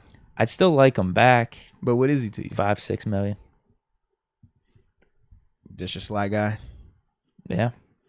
So you like more size and strength in the slot versus like speedy mismatch guy? Well, because that's like I do want us to get a burner. I want like is that a burner in the slot or burner on the outside? I don't care, but we definitely do need someone that just could take the top off the defense, like Mike Wallace or Martavis. Yeah, I want like a little mismatch. Like does not signing Juju guarantee we're going to take a guy in the top 3 rounds though to do that? Ooh, I don't know if that's a guarantee or sign a guy. Right. Well, I do feel like if we don't bring back Juju, that does guarantee that we're going to either shop free agency and get a receiver, or we'll go draft. I just don't know if that's what the case, I'm way more open to it. Because I just don't think that they're going to be content with the receiving group as it is, and James Washington is not going to come back. So now you would be even short another guy. I don't think they're trying to go that route necessarily. Yeah, after our top 2, who are we looking at? Man, I can't do another year of McLeod like that. So that's for me. I'm like, if they don't have Juju come back, and we know all signs are pointing to James Washington leaving, that would force their hand. But that's what we keep saying about the whole replacing a quarterback. It's hard to even say we would go here when we know, okay, if like we just said, no Juju and James Washington goes, I do think receiver becomes a little bit more in that conversation as well. It's stuff that we got to consider in terms of like, we're gonna have money. Yeah, because you got to see, okay, do you want to go free agency with some of these holes, or do you try to draft some of these guys? Now, if you think the quarterback market in the draft isn't what you want it to be, well, now we're talking about receivers, linebackers, linemen in terms of early rounds, and we're thinking more free agency for quarterback. If we feel like, hey, we really love this quarterback class, well, we're thinking quarterback early in the draft, and now all these other holes become more of a free agency thing. But that's something that obviously we'll address in due time. Yeah, not opposed to Juju coming back, but if we replace him with a guy in free agency or draft that's a burner, that's different than the guys that we have right now. Right. Like a legit, I know what you're saying. Because Juju, he does bring a different element to the table compared to Claypool and Deontay, for sure, with his physicality. But I see him very much in a similar vein as Claypool. Yeah. Very much. Now, he's better in the slot. I think he's better at those combat catches, the short passes and stuff, moving the chains, being a go-to guy. I think Claypool could be that guy, though. It's nothing in his skill set that says he can't. Right. We need the guy just the 4.2 speed, vertical. I'd agree. Farron, I'm sorry. Farron Bradford. With Ben on his way out, how much longer do you anticipate KC remaining at GM? We talked about that. Yeah. What, 3 years? 3 years max? 3 max, yeah. I don't think that this would be his last year, but I do think 3 years is probably the window for him. Derek Sessions. Goes back to what we said about the injury report. I want Lamar to be the QB for the Ravens Sunday to increase TJ's sack record. Probability. Yeah, if he can't move back there, man, you do not. No. But he got to get that record. He going to get that record, bro. He getting that Has to. Damon Brown. All right, now, Moats. Green is... He's a Q. What's this? It's a fraternity. Like Omega Psi Phi. Okay. Yeah, so you like Qs, you got your Kappas or your Noops, what they like to call themselves. Your Sigmas and stuff like that. Iotas, yeah. It's like a legit thing, man. college campus, like, yeah. Them boys have a reputation of running up on you if they feel they're being tried. LOL, Deke is instigating. That is funny. That is really funny. No, in fact, TG, he's a Q. Yeah, TG's a Q. Absolutely. No, I got love for the Qs, man. They're my homies, man. Nah. Or they call themselves the Bruz. That's what they like to call themselves. Nah, man, I ain't got no smoke with young KG. Is Damon Brown a Q? I'm not sure. He might be, though. I was gonna say he could be the guy in between. Yeah, here, like some of my closest friends is Bruz, man. You know, I ain't got no. But it's funny. I will say this.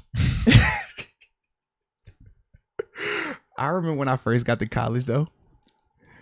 At JMU, we could not stand any fraternity member. If it was a dude that come around talk about he cute, we be in a party, and they got their dances and stuff like that. They would do these like hops and stuff. We would intentionally try to get in the way because of what Damon just said. Oh, they want to rumble.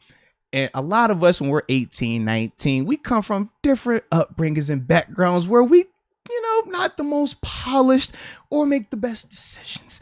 But one thing that we were always looking for was a good old fisticuffs, and yeah, we had some great nights with the Qs. So some great nights with the Qs.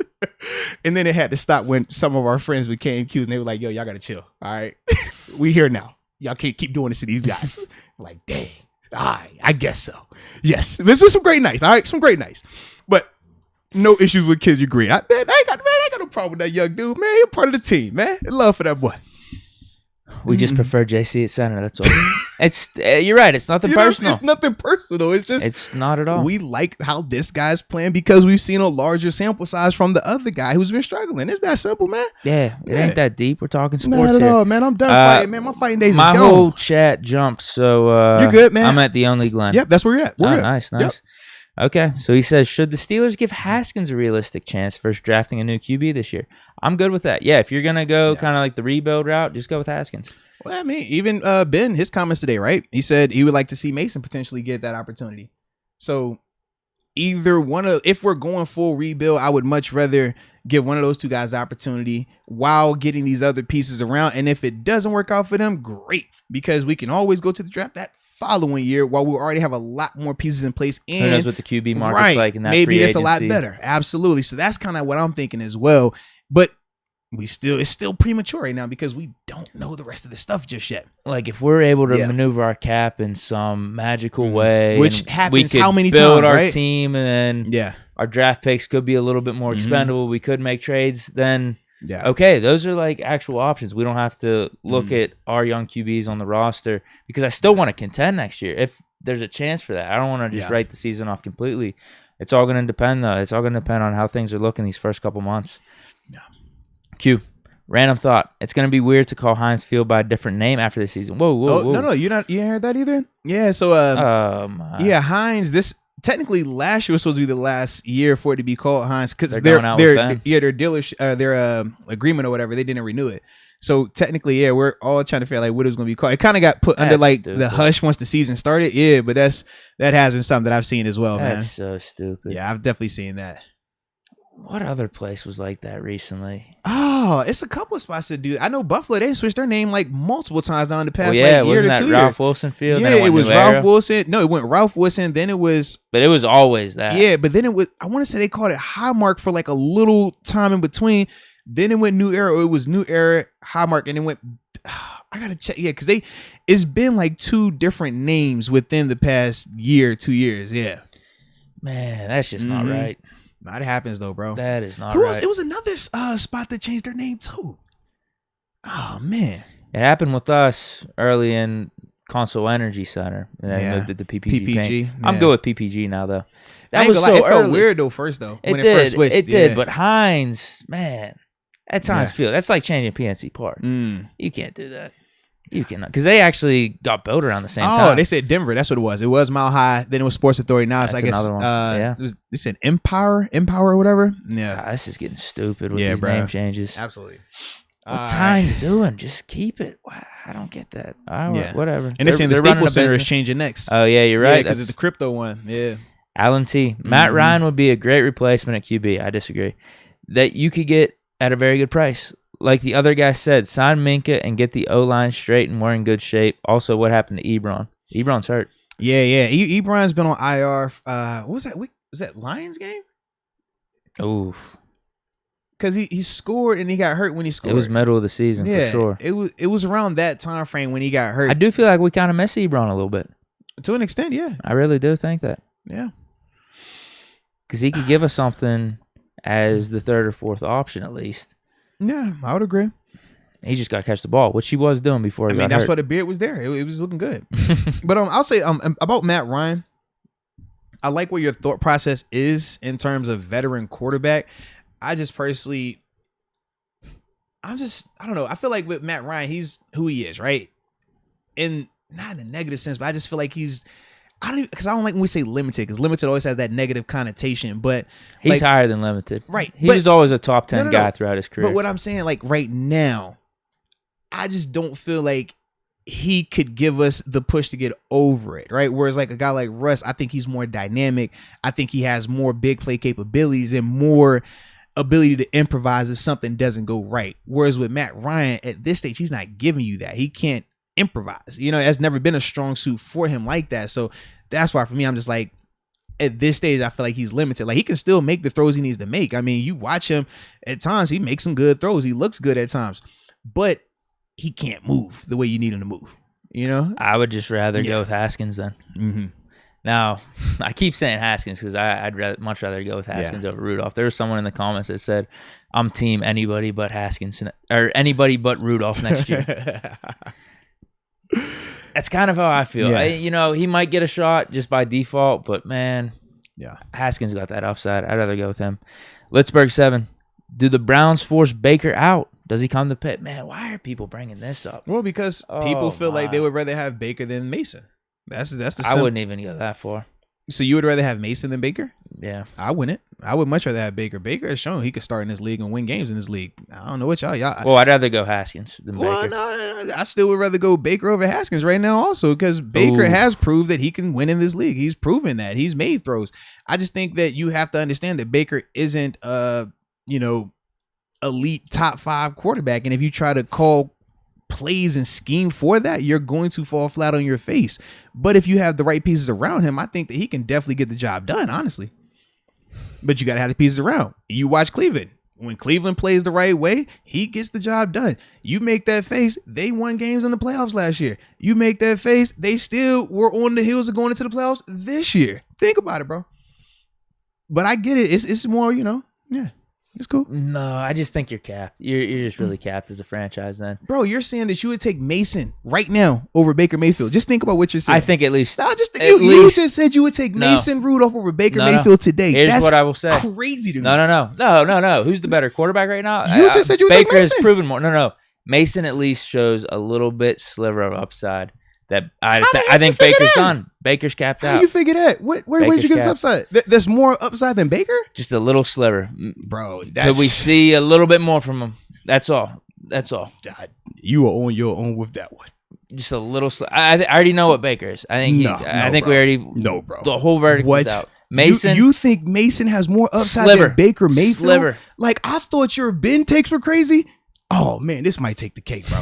I'm not gonna lie. I thought you were crazy about the Ben stuff, and I give you a hard time. But I'm like, you know what? At least we can lie to ourselves a little bit. I cannot lie to myself right now and say that Mason Rudolph has more upside than Baker Mayfield. I can't do that. I don't think Baker has any upside. What? But Baker's already ahead of where Mason's at. I don't think Mason can catch where Baker's at right now. I really don't. Because I've seen Baker win how many games? I've seen Baker win in the playoff. I've seen Baker come to Hinesville and beat us. What are we talking about, Mason Rudolph on the Browns this year, bro, might have been better than Baker. Stop it, bro. I'm telling you that right now. You heard the Browns Stop fan it, up bro. in the stands. So then why are we worried about a new quarterback then? Huh? Why don't we just keep Mason there? Oh, I don't want if Mason that. can do that, why don't we just keep Mason there? Like, stop it, bro. You're comparing Baker to Mason. Bro, I don't want Baker. You are wildin'. I don't want Baker. You no. are wildin'. I don't want Baker. And then if we're talking about Mason versus Haskins, I'd rather have Haskins over Mason. But if you're literally just telling me the options are Baker versus Mason next year, I'm going Mason. And we'll beat the heck out your squad. No. I thought we would beat the heck out your squad. Yes. I think there's at least a sliver of upside with Mason. We would beat Baker the heck doesn't out have. you keep waiting on the upside. We're going to beat the heck out your squad. No way. Yeah, because you can be over there calling plays trying to see if I'm Mason telling can you. be a franchise guy, and I'm calling calls the way it's supposed to be. Hand that ball off, hit your deep shots on the play action pass like you do, and I'm going to have you better receivers around so they're not dropping those passes. You could do that with Mason. Not to this. I don't feel like it's the same. Nope. Because I've already seen Mason try to do that. Mason couldn't do that. Remember, his first year, he was trying to do the West Coast offense. That wasn't happening. I think Mason wins as much, if not more, games with the Browns than Baker this year. I think you're full of nonsense, bro. No way. Yes, bro.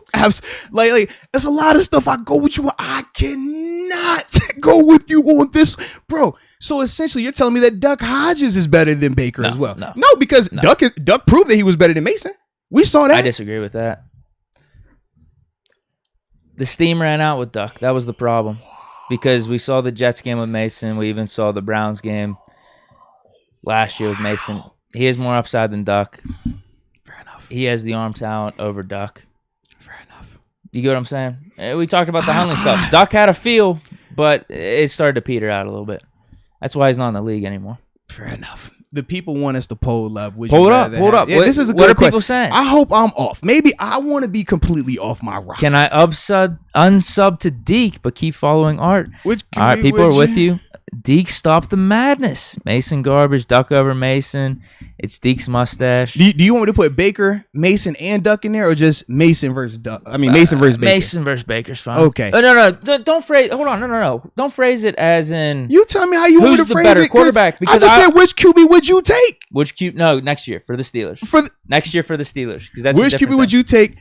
I'll put it on next year. Yeah. All caps for the Steelers. Mason versus Baker. There we go. Because I think that's different. Because I'm with you. Baker's been a better quarterback than Mason. But you ain't just say that. No. Don't you try to pedal it back now. You did not just say. Yeah, I did. Mason's been a better quarterback. No, bro. No. But he's capped. I know what Baker is. At least Mason has a sliver of upside. Because if that's where we're gonna be at next year, where we're actually talking about Baker Mayfield as our starting quarterback, I'd rather just not do it. Let's go with Mason. He's a sliver of upside. That's my whole point. That's my whole point. I hope I'm off. Maybe I'm wrong. I hope you're right. I think Mason is not that good. Man. I would rather have Haskins than Mason. But if we're talking Mason versus Baker, you want Mason Rudolph just for the slight upside purpose. But I would take Haskins over Baker. What? No. But we just said Mason versus Baker. What about Haskins versus Baker? Mason versus Baker. I already laid it all out though. Baker's the better quarterback right now. He's had the better career for sure. In terms of the Steelers QB next year, if we're actually thinking about bringing in Baker Mayfield, I don't even want to have that conversation. Just go with Haskins or Mason or Haskins, whatever. But Mason has a sliver of upside. Where is there a 1%, 2% chance the verdict is still out with him? That's all I want to see. And Baker has no upside there. None at all. The verdict's out on Baker. None at all. And what you saw at the end of the year with him going to have surgery right now, none of that had an impact at all. None of it, right? Not a sliver of it. None of it. Like, bro, you're not man. Come on, bro. You gotta stop this, man. I already know what he is before the surgery too. Oh man. Yeah, we saw him. He won a playoff game on the road. We saw that. No, you can't say nah. That is documented. In fact, I think you saw it with your eyes. You watched it. No. Here's the thing, though. Even this season before the injury, we saw him in the Chiefs game. The mistakes at the end of the half, or not even the end of the half, the end of the game.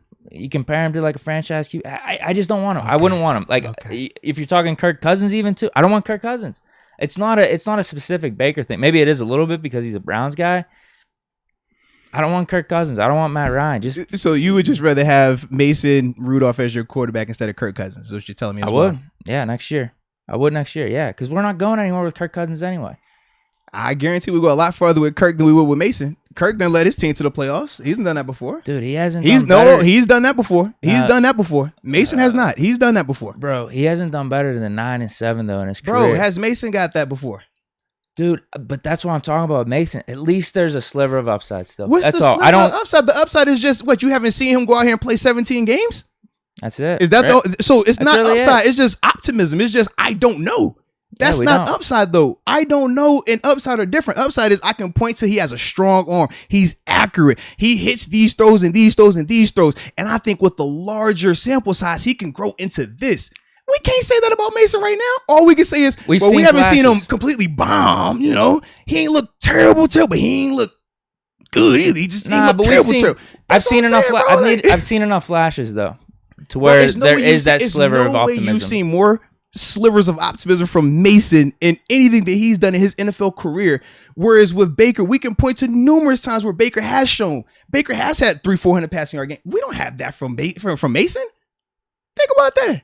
We've had multi-touchdown performances by Baker. That Chargers game, they lost it. That was not on him. That Chargers game, he balled up. Mason has never never as an NFL quarterback had a game like that. Here's the thing about Baker: his weapons and offensive system have been way better than anything Mason has had. Lord, why do you got so many excuses for Mason, bro? Dude, I don't even like Mason. So why are you standing on the table for him then? Because you're asking me to compare him to Baker as our quarterback next year. That's because all. Baker, if we're just putting both of these guys in a vacuum, Baker is a better quarterback. What's the point? Here's my question. What's the point? What do you mean? What's the point? What's the point in You're Baker? trying to compete to win, right? We could have said, what's the point of having Ben come back this year? We felt like, hey, I don't want to pay. I don't want to pay Baker big money. I don't want any of that. I get that part. What's the point? If you're thinking of the numbers part of it, that's a different conversation. But that's part of it. That's why. That's why I just don't even. I don't even want him. I don't even want to bring him in. But that's a different conversation. We're simply saying, hey, all things equal, which quarterback you want? You hollering Mason. Now you see why we looking at you crazy, like, bro, what? No, but it's not all things equal. That's why I bring it up. But it would be all things equal. Where Baker is in his career, he's looking at a contract now. So but he doesn't have a contract right now. He does not have a contract right now. He does not. He's on a rookie deal right now still. He has not signed a new deal yet. So that's speculation in terms of what that number could be. But he doesn't have that just yet. So all things technically are equal right now. But again, then we're trading for him too. I don't want him. I don't. I just don't think it makes sense at all. Because if we're talking about Baker, let's just go with Mason then, because we'd have to trade for him, and then as I'm saying, what's the point now? Because are we really actually looking for him for the future? Because I already know what he is. I don't want to do that. Okay. Do you get what I'm saying? When you bring finances, yes, but none of us are talking about finances. This conversation hasn't been about finances. But it is when you're talking about who do you want as the Steelers quarterback for next year. You have to include that. You have to, because you're thinking about future. No, that is a pivot. The simple question was, which quarterback would you rather have? You pivoted to all these other variables now after the fact, but in a vacuum, you said Mason Rudolph, and you said not because of money. You said he has a sliver of more upside. That's true too.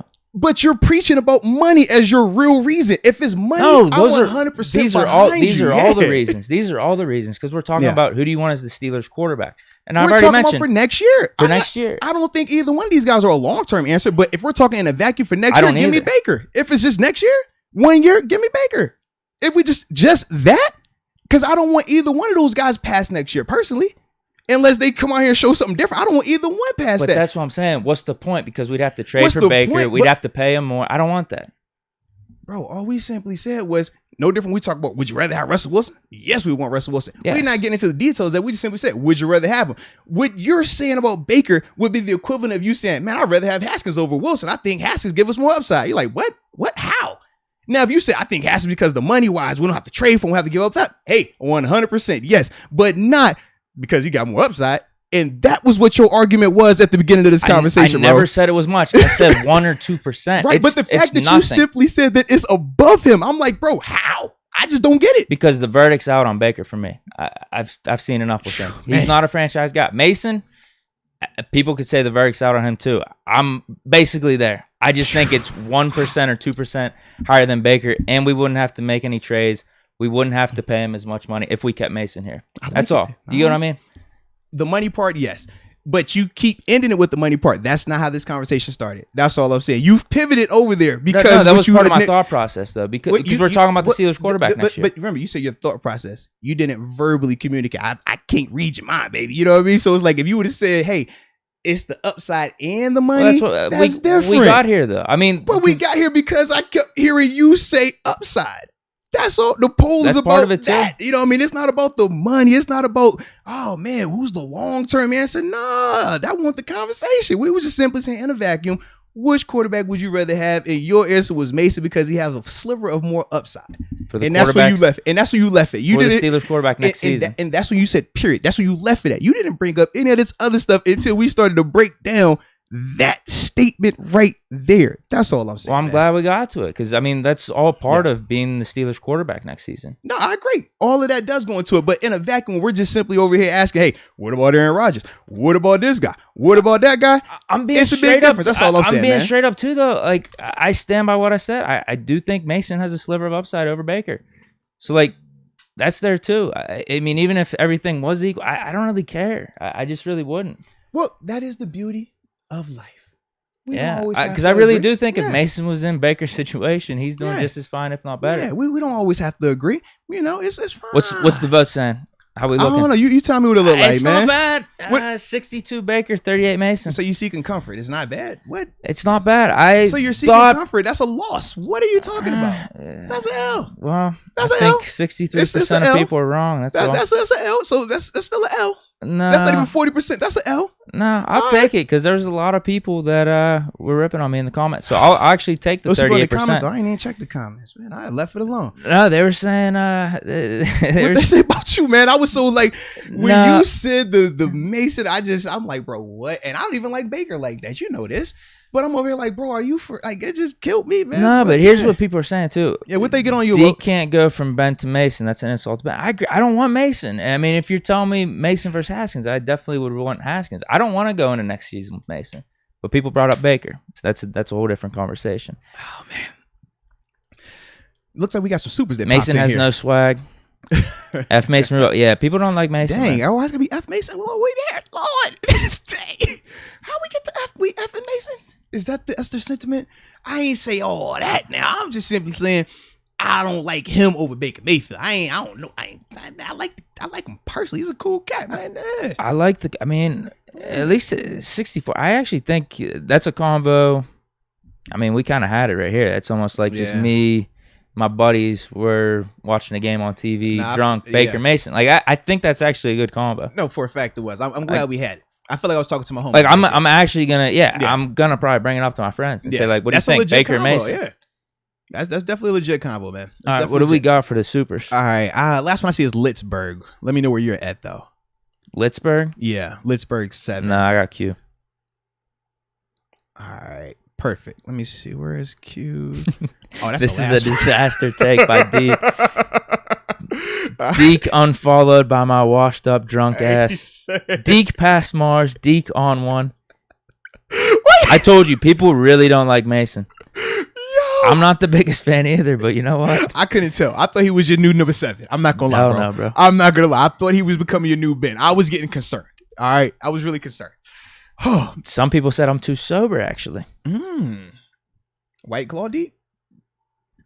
That's I'll drink one now. You want to? No, we're good. We're good. Man, you know the funny thing, bro? We've been going at it. It's about to be 9. We ain't even hopped into this game preview just yet. This is crazy. But you didn't even let us know who's going to be the linebackers. Hey, right? Seriously, it's been a great night so far, man. So, all right. Let's try. Because I feel like a lot of these are from what we just talked about. So I'm going to read these off. We shouldn't spend as much time right here. Then after that, we'll start that preview probably like 9-ish. So that way we don't keep everybody out here all night long. Man, funny thing, I was talking to you. I was like, man, I'm tired. Man, I'm ready. This is a rough day, long day. And here you go. Boy, I appreciate you, though, man. You got the juices flowing. I needed that, man. All right. But they say, had somebody tell me I fell off. Ooh, I needed that. I need when you come in here with them. I need that. Feel it, man. All right, Litzberg said, so that's the one you just read about. I'm forcing him out. So Hannibal 090. He says, peace, Moats and Deke. Would Hines make a good choice for wide receiver coach next year? He could teach them some toughness, need some veterans after Ben leaves. Sure. Now, he's worked in the staff before. I know when I was here. Was he an intern? Yeah, I think it was 15. I think it was 15 he was on the staff with us as an intern. Then 14 as an intern, then 15 he went to the Jets because that's the year we went down there and lost with Vic. Yeah. Okay. If I remember correctly, I think so. Yeah, you're right. Yeah. I feel like that was it. He was meeting with us on the field. I remember that. I feel like that was it. Yeah, but Hans, I mean, yeah, when he was around, I mean, he knows his stuff. Obviously, he's legendary in his own right as a player, and I do feel like that has a positive impact on players. I know for me personally, whenever you get a chance to be coached by a guy that did it at an extremely high level like Hines did, it just holds a lot more weight. So yeah, I could definitely see that. I just don't know where he's currently at. Is he currently coaching right now? I don't know. I mean, if he was, he'd be down in the Bucks or he'd be over at AZ. Yeah. So we could check those coaching staffs. Check Tennessee out as well, man. Might have some remnants down there in Tennessee. He's sick. All right. I haven't heard of him coaching though. So yeah, he might not be. It's that Jets situation, because everyone else is coaching. Randall is in Detroit now. Yeah. The rest of the guys are done. Like you Isn't said, Larry Tampa Foote and, doing something? AZ. I know we're not talking about receivers, Foote's but in Tampa still. okay. Yeah. Yeah, I don't know. It's gonna be interesting though. We'll B. see. Leftwich might be a head coach. Yeah, he definitely should, man. They said Jacksonville's looking like it for him. All right, Litzberg 7. He says Deke down bad. Baker a dog. / gremlin. Mason is bad with 3 D's on it. See, I told you, bro. Like, I told you, man. People hate Mason. James Panzarello says, pull it up, Mason or Baker. We did that. Alan T says, Mason couldn't beat the Lions. # team anyone but Mason. That's a hashtag now? I thought thank you 7 was the hashtag. See, here's now the it's problem. anybody but Mason. Here's the problem now. All right, let's hear it. Because he's bringing up the Lions game. And I know. Talk. Yeah. These are different conversations now, though. These are different comparisons. Because whenever I was talking about Mason and the Lions, we were talking about Mason versus Ben. Now we're talking about Mason versus Baker. How big of a difference is it from this year? Huh? It was that big of a difference this year? What do you mean? In terms of when we're comparing, when you talk about the Mason, the Ben versus and Baker, and for this year. Oh yeah. Okay, I was just we saw what Ben was doing. We saw the clutchness. I was just checking, man. Just But anyway, Mason, we can't put it all completely on him that Lions game. Oh. Deke is the king. Stop. You are the king. Stop. Because that was true then. It wasn't a point of emphasis though. Because I even said that. I was like, you know what? You're right. You brought up overtime. He made some of the throws. No, so you gonna use with us? No.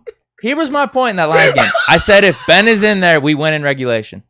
We're not even talking about overtime. Okay. That was my whole point. Okay. Ben has the savviness to just get us out of that game in regulation. Bro, I almost caught a cramp right there, yo. But in terms of the Lions game as a whole, and comparing Mason to Baker, I mean, come on. Green snapped that thing over his head 20 yards. That was what it was. It was that. It was the Frymouth fumble and Deontay fumble in OT. All right. Oh, God. Why do you do this, bro? Why do you do this to me, man? Oh God. Nah. I get what he's saying because that's kind of what I brought up as to why Mason's not Ben. Because Ben gets that done in regulation. But as a whole, Mason made some of the plays in OT. It wasn't all on him. Whatever you say, bro. It was not on him. I mean, the rush defense too. Come on.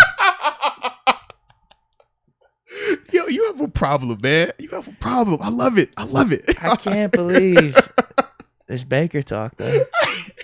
I can't believe I'm the one having to stand up for Baker right now. Well, that's how I feel about Mason. Slimy inside. That's how I feel about Mason. I'm gonna get done with this, and wifey's gonna say, "You okay?" No, I need to shower and burn this outfit. Whoa, Mario Wade, he's a Mason guy. He says when Mason ball out next year, I don't want to hear nothing. Hey, I hope you're right, man. I 100% hope you're right, baby. 100%. I do because, like I said, I know Mason is cool, and as a person, it's like, man, you want people to do well. You want people to succeed. It's just when we're talking ball, though, and I'm like, man, you take that away, and I'm just evaluating and looking. I don't feel as strong as you do about his upside as it, I don't. I told you it's but I'm 1%. saying as it's compared it's to not Baker. Much. That's what I'm saying. When you're comparing to Baker, definitely. That's like my bigger issue. Like if we're just saying him by himself, I'm like, does he have some positives? Yes, we can speak on those. Has some negatives? Of course, we can speak on those. But for me, and we've talked about how we differ when we're talking about accomplishments at the NFL level versus I think this guy can do that, but we've never seen it. I've seen Baker. I can point to Baker having these moments, these games, whereas we can't say that about Mason right now. Can I say this? Go ahead. Can I say this then? The upside I'm talking about is for franchise QB type of stuff. Neither one of those guys have that upside. That's what I feel like. Baker has more upside because Baker has at least led a team to the playoffs and won a playoff game. For me, I'm done with Baker. I think the verdict's out on him. Mason, basically there. But I just think, all right, 1 or 2%, he somehow turns it around next year. That's the only reason I would go with him, because I feel the same way about like Matt Ryan. I don't want Matt Ryan. I don't want Kirk Cousins. Yeah. It's out on them in terms of being like franchise quarterbacks. It's out. I don't want to see it. All of these guys. Well, Matt Ryan. You know what? If you want to say franchise QB, Matt Ryan was one, but yes, I don't want him now. All of these guys we're naming are band-aids for a year.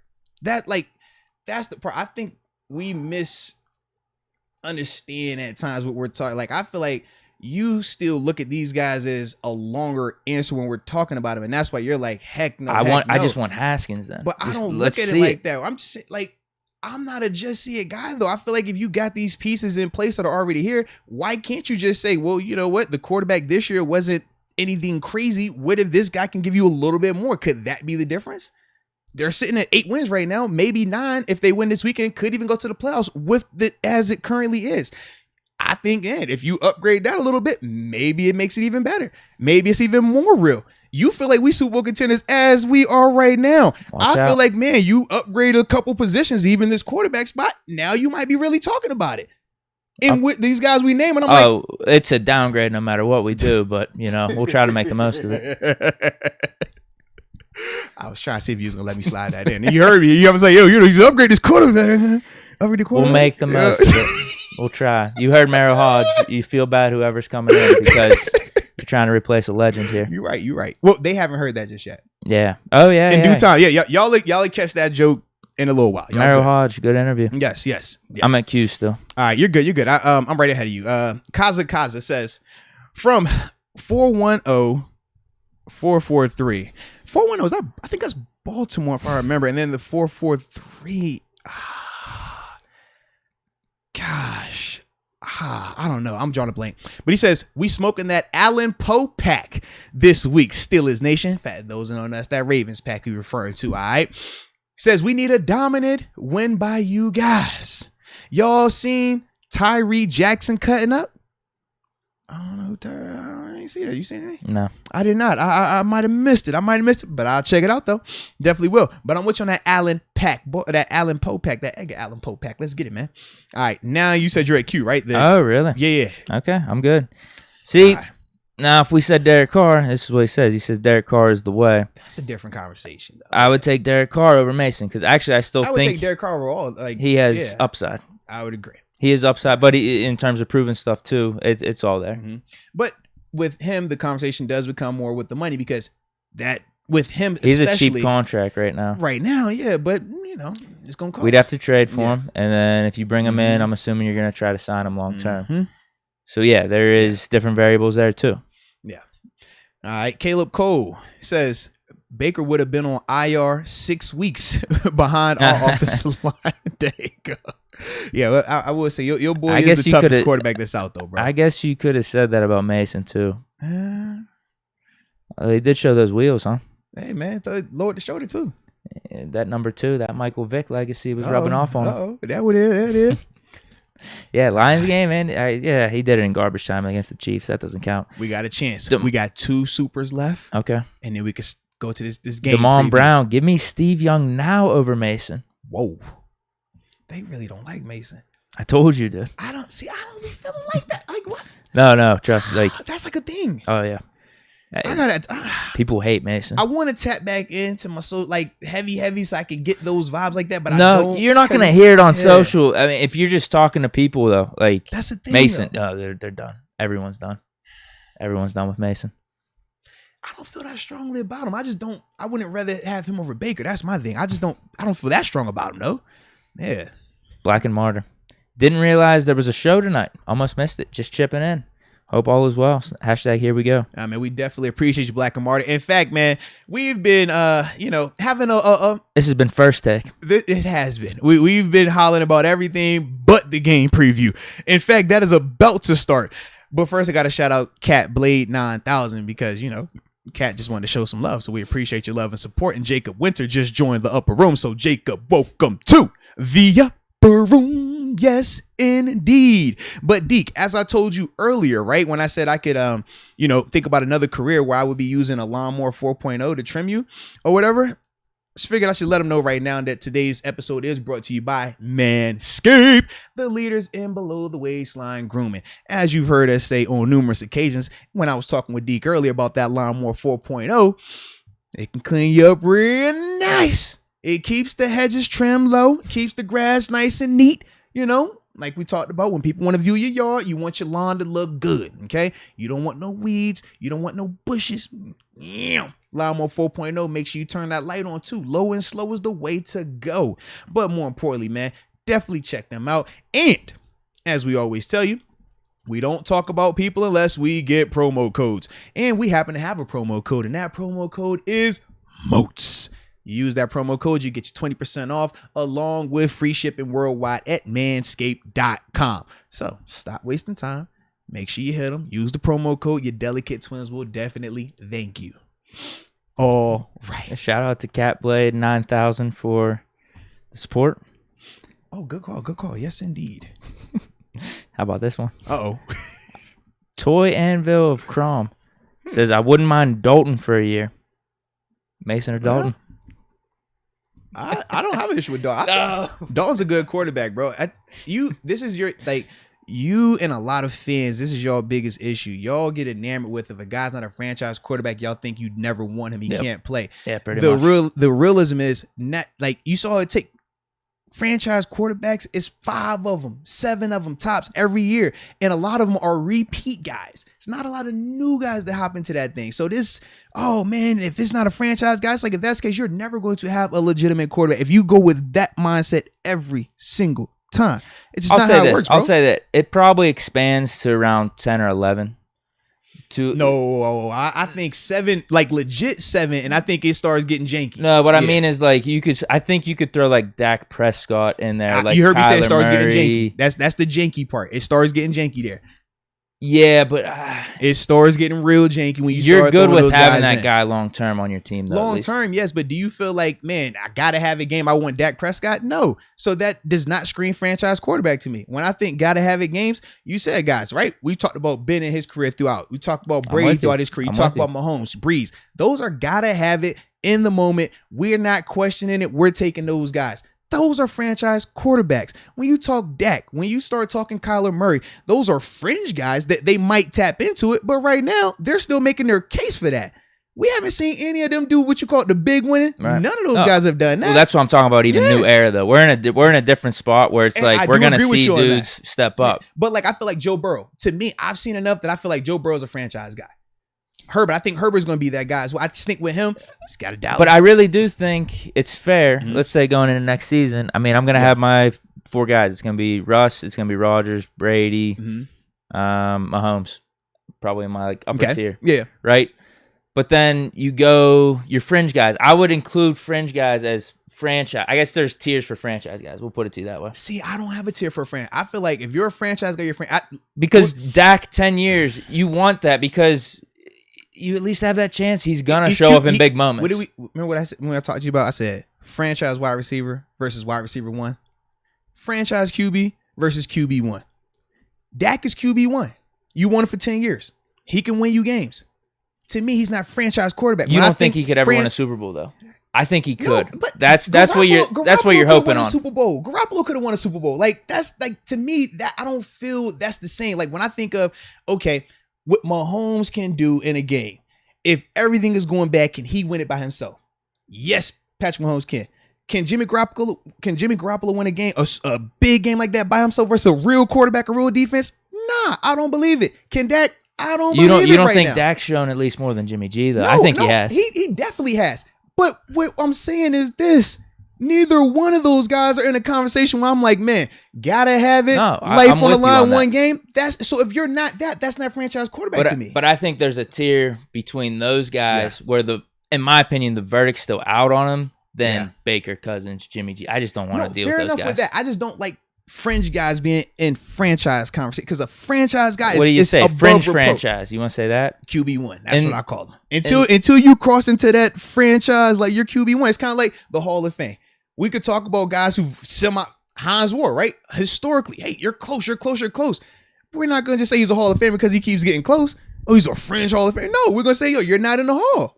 because it's a level to it. It's different. And that's how I feel when I watch Dak compared to the guys that we named that we're like, yo, these are franchise quarterbacks. That's why we don't throw that name out there like that, because you got to earn it. And it takes time. It takes big winning, clutch performances. It takes you battling through injuries. It takes you having some seasons where you don't have all these pieces around you, but yet you still go out there and make it happen. Ben showed that numerous times. And that's why it's like when we talk Ben, it's like, yes, I respect what he's done because we've seen that. We can't say that with Dak right now. We can't say that with Kyler right now. But he's given himself, I think, enough leeway that you're willing to see it. Willing to see it, sure. Yeah. Willing to see it, sure. But I'm not saying he's a franchise quarterback right now. And that's what I'm saying. It's only a fringe real franchise guy. However you want to phrase it, sure. Like he's in that. So if you're not a franchise guy, then you're not a franchise. You're QB1. To 12 range. Yeah. But that 6 to 12 range. But 6 to 12 doesn't. But think about this. It's different than, like I said, the Baker the guys. bottom, like I don't even want to deal with them. 20, 25. Yeah. Derek Carr, I would have in like that 12, where it's like I would take the chance on him. Could he maybe show it? He hasn't really shown it throughout his career, but I've seen enough, like arm talent he definitely, even in certain moments, regular season, I've seen enough where I'm like, I would willing to give him a chance. Yeah. In the Steelers system, I would. And see, I'm cool with that as well, because you're not saying that he's a franchise guy right now. We just think that he legitimately has shown the prerequisites at least of to give him another year, right, at least to give him the. Right. I'm good with that. Whereas with Dak, I'm like, you're still completing the prerequisites. Oh, whoa, really? You're hard on Dak. I'm not. It's not that I'm hard on Dak. It's just that I know what Dak was at the beginning. It's no different how I looked at Russell Wilson. Think about how long it took for me to come around to Russell Wilson, because at the beginning, he was a game manager. And people thought, he's Super Bowl champ. That's a franchise. It's like, no, you're not going to throw the Super Bowl champ and try to put that on with him, because that's not the case. When you watch those games, it's context with it. That's not him. Now, he developed into that after the fact, but that wasn't him this whole time. So when I think of Dak, I'm like, I ain't seen nothing to tell me that you crossed all these off just yet. I haven't. If that's the case, we're gonna throw everybody be a franchise quarterback. If that's the case. Hey, you win 10 games in the regular season, you're a franchise. You won 12 games in the regular season, you're a franchise quarterback.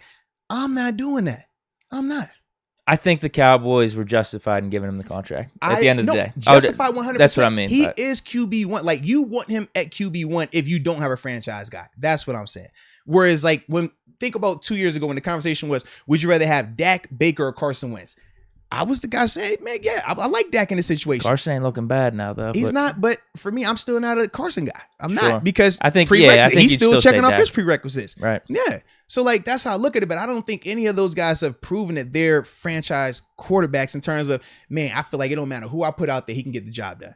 I feel like with all of those guys we named, you still have to be very cognizant of the pieces. You have to be cognizant of your play calling, and you have to be cognizant of just how often you want to put the ball in their hands. When we talked about Ben, we talked about Brady in their primes, you never worried about who's the receiver for Ben. We talked about it. Oh, is Mike Wallace this week? Oh, it's Marcus Wheaton. Oh, you know what? Who's this Eli Rogers guy? We're just going to make a guy receiver. Like, that's what an elite franchise quarterback could do. I don't know if Dak doing that right now. Man. I don't, bro. I don't. And you know, I was about to say I'm a Cowboys guy. I think that's why you're hard on him, maybe. Stop it, bro. Stop it. I think that's why you're a little hard on him. He's been playing good. He has been, though. He has been. All right. Where are we at next here? Just Anthony Martin. One more. We have one more. And then we could really start this break. You did the upper rooms? Yes. Okay. Shoot. Yeah, Jacob went here because I did all that. And then I did the Manscaped. So I'm on track. Yeah, we're waiting on you. We need Minshew the mustache to match Deke. LOL. See, I would take Minshew over Mason probably, because I actually think he is some of that upside. I'm not. Over Mason? Oh, no. I'm not, bro. Really? Because Minshew is more, to me, Minshew seems more gimmick than, like, good. I feel like with the stash, with the He's got good numbers. No, I get that. I do. I get all of that. For me, I'm not sold on it. Not to the extent where I'm like, oh, I would want to rather see him next year versus Mason. Like, I'd throw him in the competition if we signed him. You know, right, $4 or $5 million. This is my thing, though. It's like, I guess what I'm saying is this. I feel like Baker would still give us a legitimate chance to win 10 games with the team, the pieces we have. Your TJ Watts. You talk about the receivers. Your Deontay. Deontay ain't dropping some of them passes that we seen them dudes in Cleveland dropping. You know what I mean? Like, I think they shouldn't, at least. He shouldn't.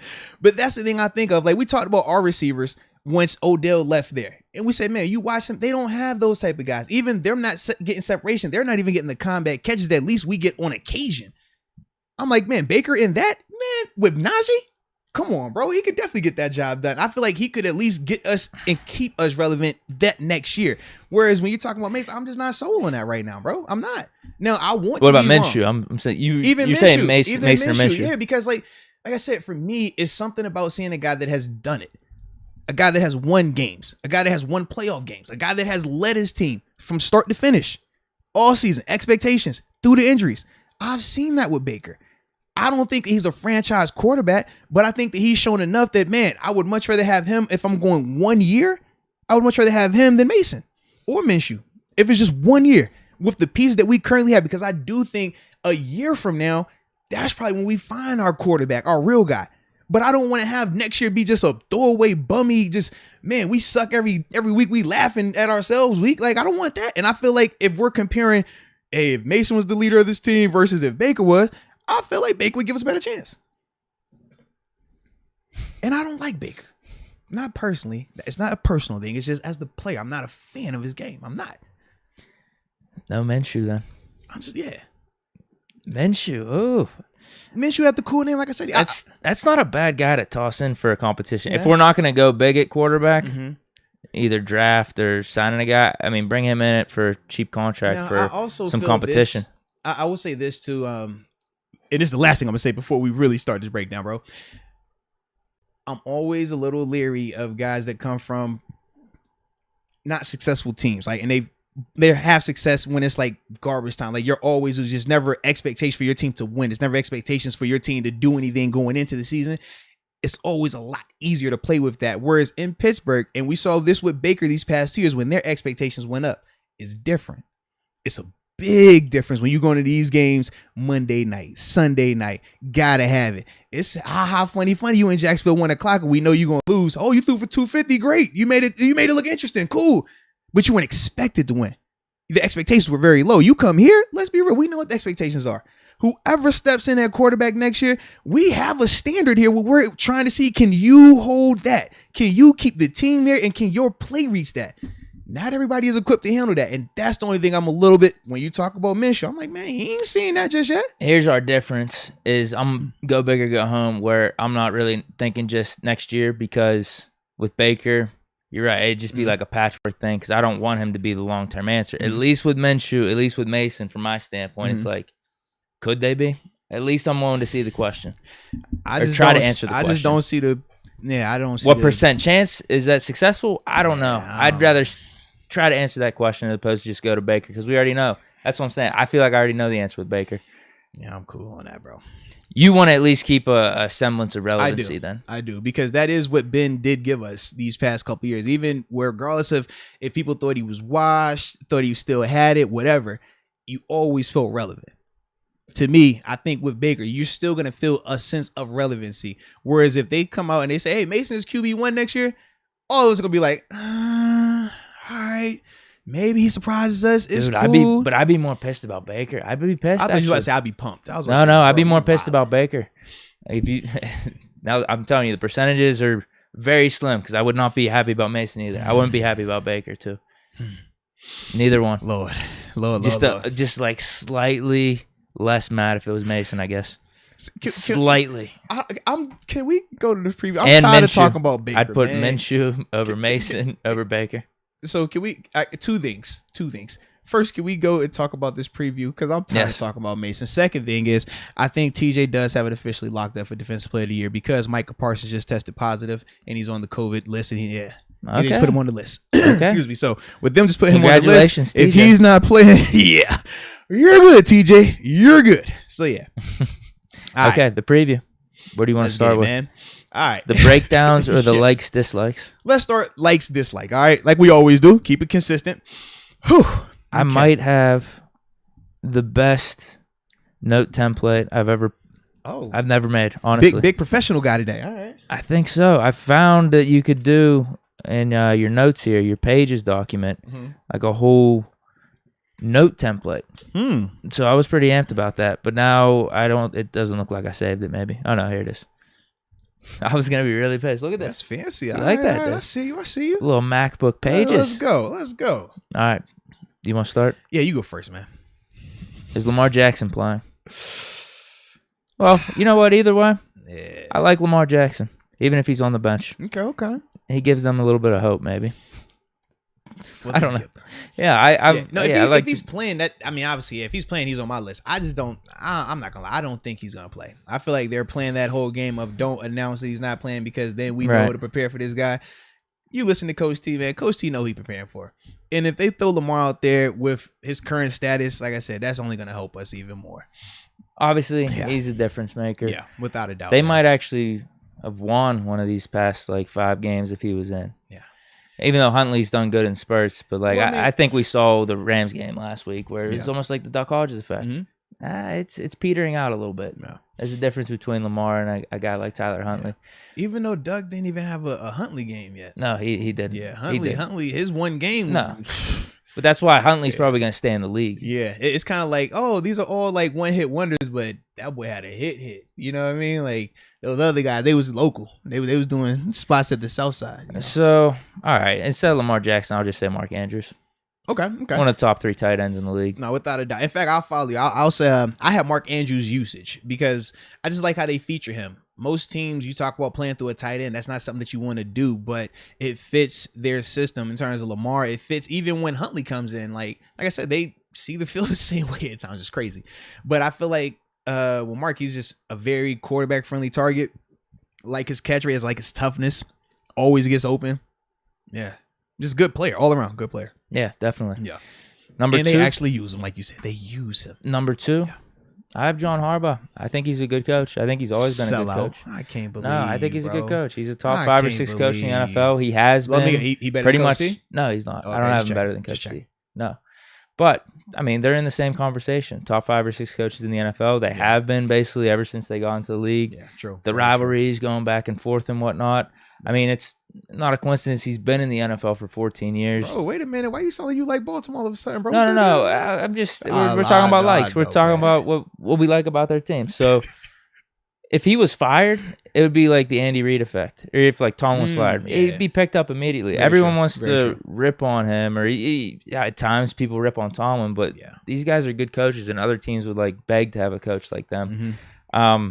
I think if anything, this season, this run, these close games, even though they've been a ton of losses, actually is a good look for John Harbaugh because you are a rat bird lover. No, bro. My I'm just saying, God. First Ravens. I should have called one. You was. It wasn't about Baker. You were taking a more of a division transition. You were letting us know that since Ben is leaving, you're no longer a Steeler fan, you're a Ravens fan. So that's why you wanted to say Mason over Baker to piss off Cleveland. Well, then you wanted to say I take Mason, Lamar over Mason. See, you wanted to have Mason here in Pittsburgh, and now, Lord. I'd take Burrow over Mason though too. I don't know where does that have you leaning? I forgot about Cincinnati. Never mind. But no, to only lose to the Packers by 1. All these close games, the Rams by 1. What is it, 1 point in 4 of their 5 games they lost by? 1 or 2 points? I mean, the loss they had to us in Green Bay were, 2-point conversion, essentially. You make a different decision here or there, you take it overtime, who knows what happens? You know what I mean? But considering all the injuries, the state of the team, I mean, Tyler Huntley is the backup. Packers right now look like they're the best team in the NFL. Mm-hmm. To literally be a 2-point conversion away from beating them with the state of their team, that just goes to show John Harbaugh deserves some credit for just galvanizing the troops. It's been all these games. The Rams are still a good team. No, they are. I mean, didn't they lose the 2 to the Browns? Outside of the Bengals, we got housed by them too. Ravens have kept pretty much all these games close, one way or another, whether they've won them close or they've lost them close. Now, unfortunately, I do agree with you. Now, I'm not throwing Harbaugh on my list because I always feel like it's beef. Because I was. Do you actually think they don't like each other? Tomlin and Harbaugh? I don't think it's beef. I'm saying as a player, we always get irritated when people are Harbaugh over Tom. We're always why, how, and that was my. There's no reason. So for us as players, we really it rubs us the wrong way. So that's why you'll never hear me. I respect Harbaugh as a coach, but I can't highlight him today. Not today. Okay. Not today. But what I will say is So you agree with me off the record? No comment. No comment. But I would say I like how their defensive guys have stepped up. The others, Yes, because they've had a ton of injuries. But you look at a guy like Chuck Clark, for example, coming off a big 2 interception performance. Ever since he's taken over with, the situation that happened with the safety room these past couple years for them, right? With Earl Thomas leaving, with what's the cat that he tore his ACL and they brought him back this year. He just had a turnover this last game too. Oh my goodness, came from Arizona. Tony Jefferson. Yeah, even when like both of those guys, remember it was Tony Jefferson and Weddle, then it was Jefferson and Earl Thomas. Now, it's Chuck Clark and I'm drawing a blank on the other guy's name right now. I think I got the depth chart pulled up. But either way, when you think about those, or you think about Avery, you think about some of these outside guys that have stepped up, and you're just like, man, these Brandon Stevens. That's what it was. Yeah, it was like these weren't the guys that we came in the season expecting to play well. Marlon Humphrey isn't even out there anymore. You think like they're down Marlon Humphrey and Marcus Peters, and they still aren't getting torched and trashed from a passing game perspective. Like, to me, that is something that I think you got to, tip your cap to. And I don't like tip my cap to them Raven dudes, but we got to tip our cap on that part right there. So you say defense as a whole? I'll just specifically. No, I ain't say defense. I ain't say as a whole. Certain guys stepping up. Yeah, just the others, the other defensive guys that have stepped up. Okay. Yeah. Because I still think they defense can be had. Definitely. For a fact, they can be I had. get what you're saying though. Yeah, I get what you're saying. But it's kind of like when we were talking about Pierre at times, right? Yeah. Or we talked about like a Keller. It's like we didn't expect some of these guys to come in. At least they're keeping us in the game. Yeah, like when I see those guys for them defensively, knowing all the injuries they really sustained, it's like, no, they're competitive. They're gonna compete. Yeah. So I'm just gonna say rush defense. Okay. They're top 3 in the league. I mean, their front seven's pretty good. Mm-hmm. Patrick Queen is having a really good season. Yeah, they got guys, and they're stopping the run at a really good clip. Now, I do want to touch on some stuff with the pass defense, but that's more on my dislikes. But, I mean, their rush defense is top 3 in the league, so that's obviously something to like. Nah, 100%, man. My last thing is special teams. I forgot about it, actually. Yeah, bro, they are weapons. I don't know if it's on purpose or not. Yeah, this is when it all started for Boss, It's when he started missing kicks this year. Yeah. Certain about certain things, something about when a certain individual is in the stadium, man, it just make guys get a little different. They happen to have 2 guys. Yeah. Well, I'm not going to be there this Sunday, so Ball should make everything. Yes, I hope so. There's going to be no jinx on. Hopefully he's not kicking a lot unless the extra points. Yeah. Now, did anyone put anything in the chat, or we just want to go to I dislikes? didn't even ask these because it's like the timing of it. I was like, man, it's 9:20. Like, ugh. You know what? I'll just say name your likes and dislikes. There you go. Yeah, put it in like that. And then we could just start. My bad. And then we could just start listing off our dislikes. Yeah. And then when theirs come in, we can read theirs off after we do our likes and dislikes together. So yeah, perfect. You want me to go first? Yeah, I like when you go first right now. All right, this one's easy. Bro, your notes, man, I must say they look really fine and dandy over there, bro. I mean, I'm probably not even really reading them. It's just more like I'm writing, free flowing. You just look real professional, man. They look pretty good. Don't show up with a suit and tie next time, though. I keep it gutter for us. You know what I mean? Like Why did I do that? It was the preseason game. That's the what Hall it was. of Fame game. Yeah. Just because when you did that, it made me feel like, man, I gotta up my game a little bit. All right. No. I started to get the jewels back. Let me get my neck. You know what I'm saying? This one's easy. Injuries. You can't like that. They've been playing with a decimated roster the whole season. You want to talk about the running backs at the beginning of the season, even running backs kind of throughout the season. Wasn't Latavius Murray in and out? Seriously. Lamar Jackson gets hurt at the wrong time, losing their top 2 cornerbacks, one being Marlon Humphrey in December, the other one Marcus Peters at the beginning of the season.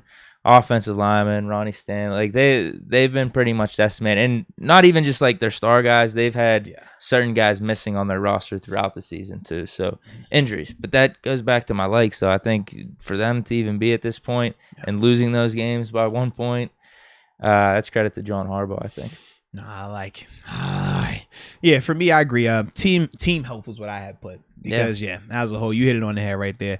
A lot of those dudes, man, have been injured on both sides of the ball, and they got to get that better. But the injuries that they had with the season ended variety, so you couldn't even, at least with like we talked about with our situation, sometimes at least guys are going to come back. With them, they didn't get that luxury. So now this one's interesting because you mentioned how people are stepping up on defense, kind of like with their secondary. They're keeping the Ravens in the game.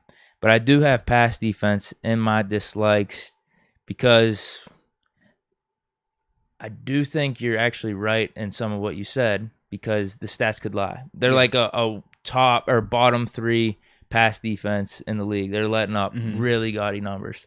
At the same time, I think with their rush defense, teams are forced to pass in a way.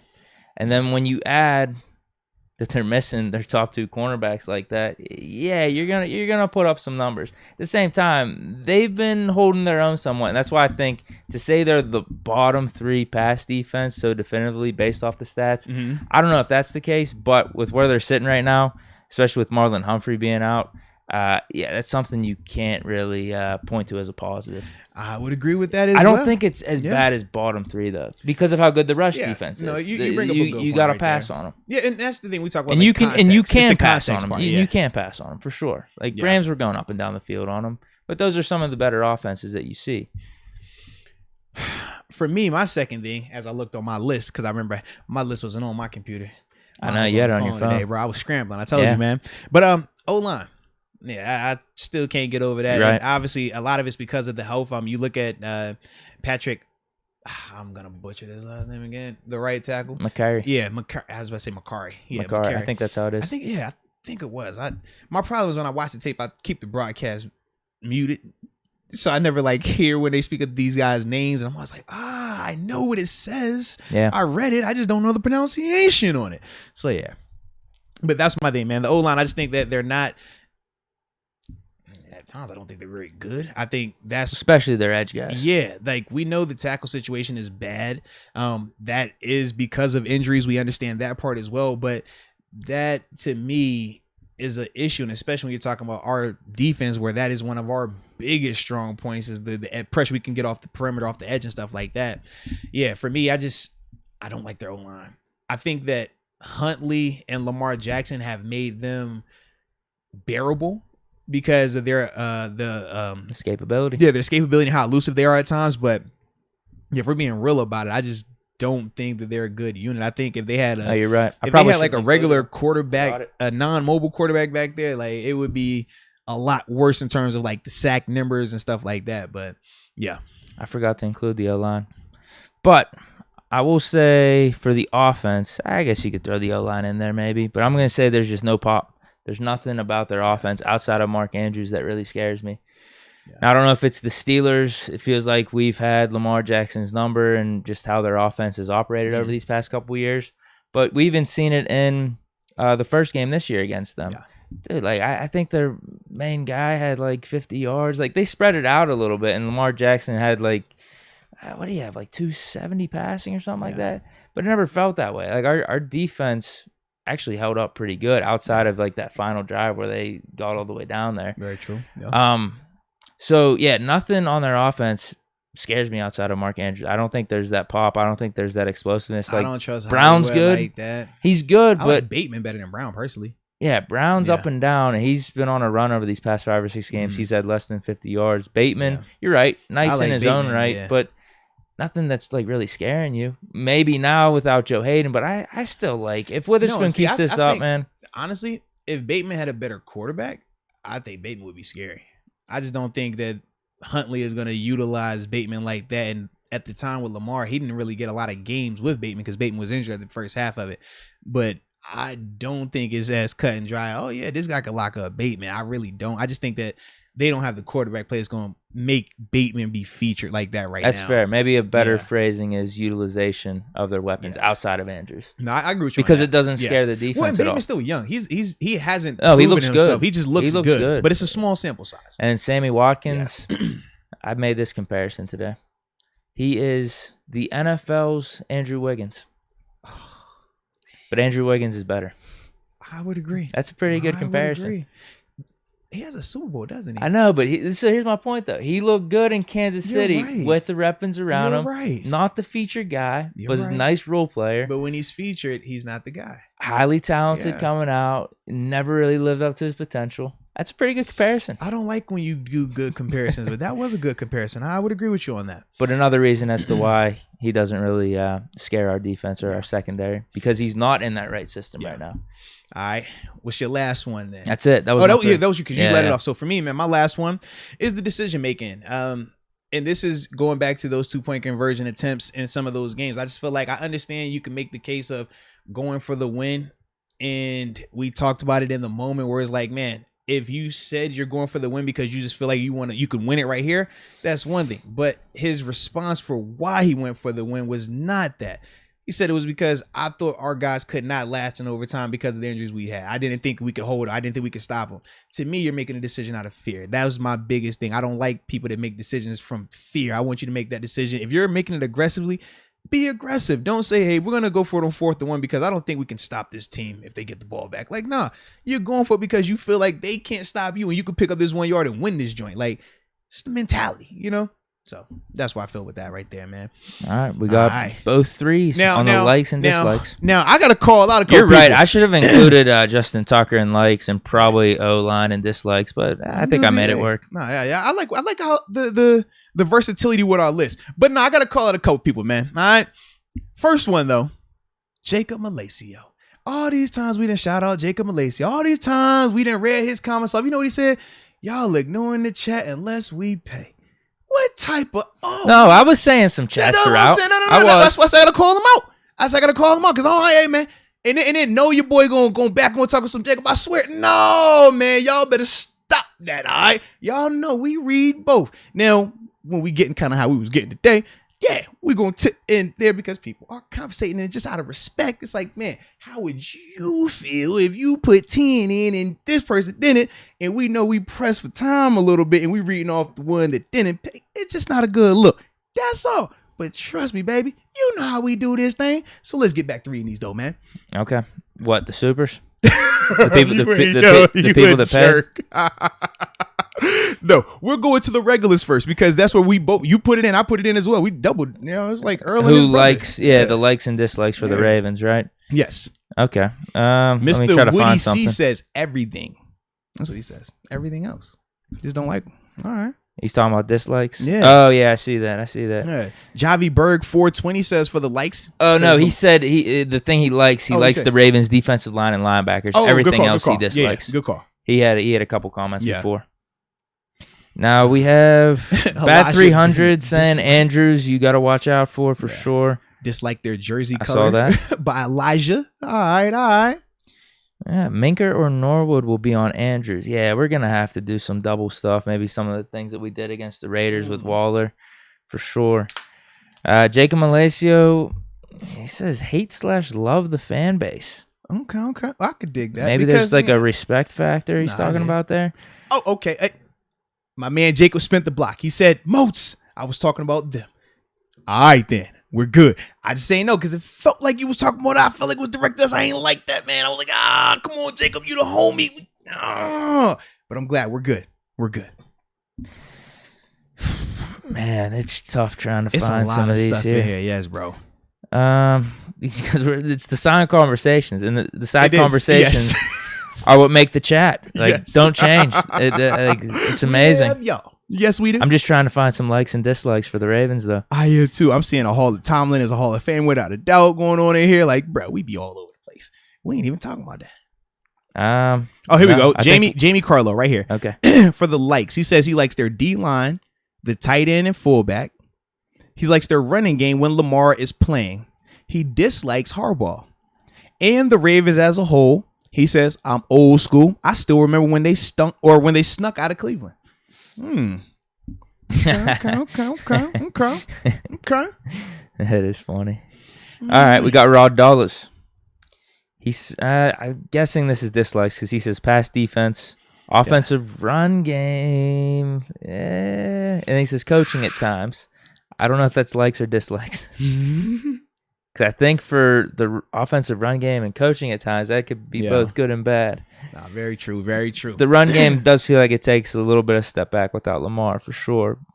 But they still run the ball. They actually ran the ball pretty good last game. They did. And coaching, all right, you want to question Harbaugh's decision-making?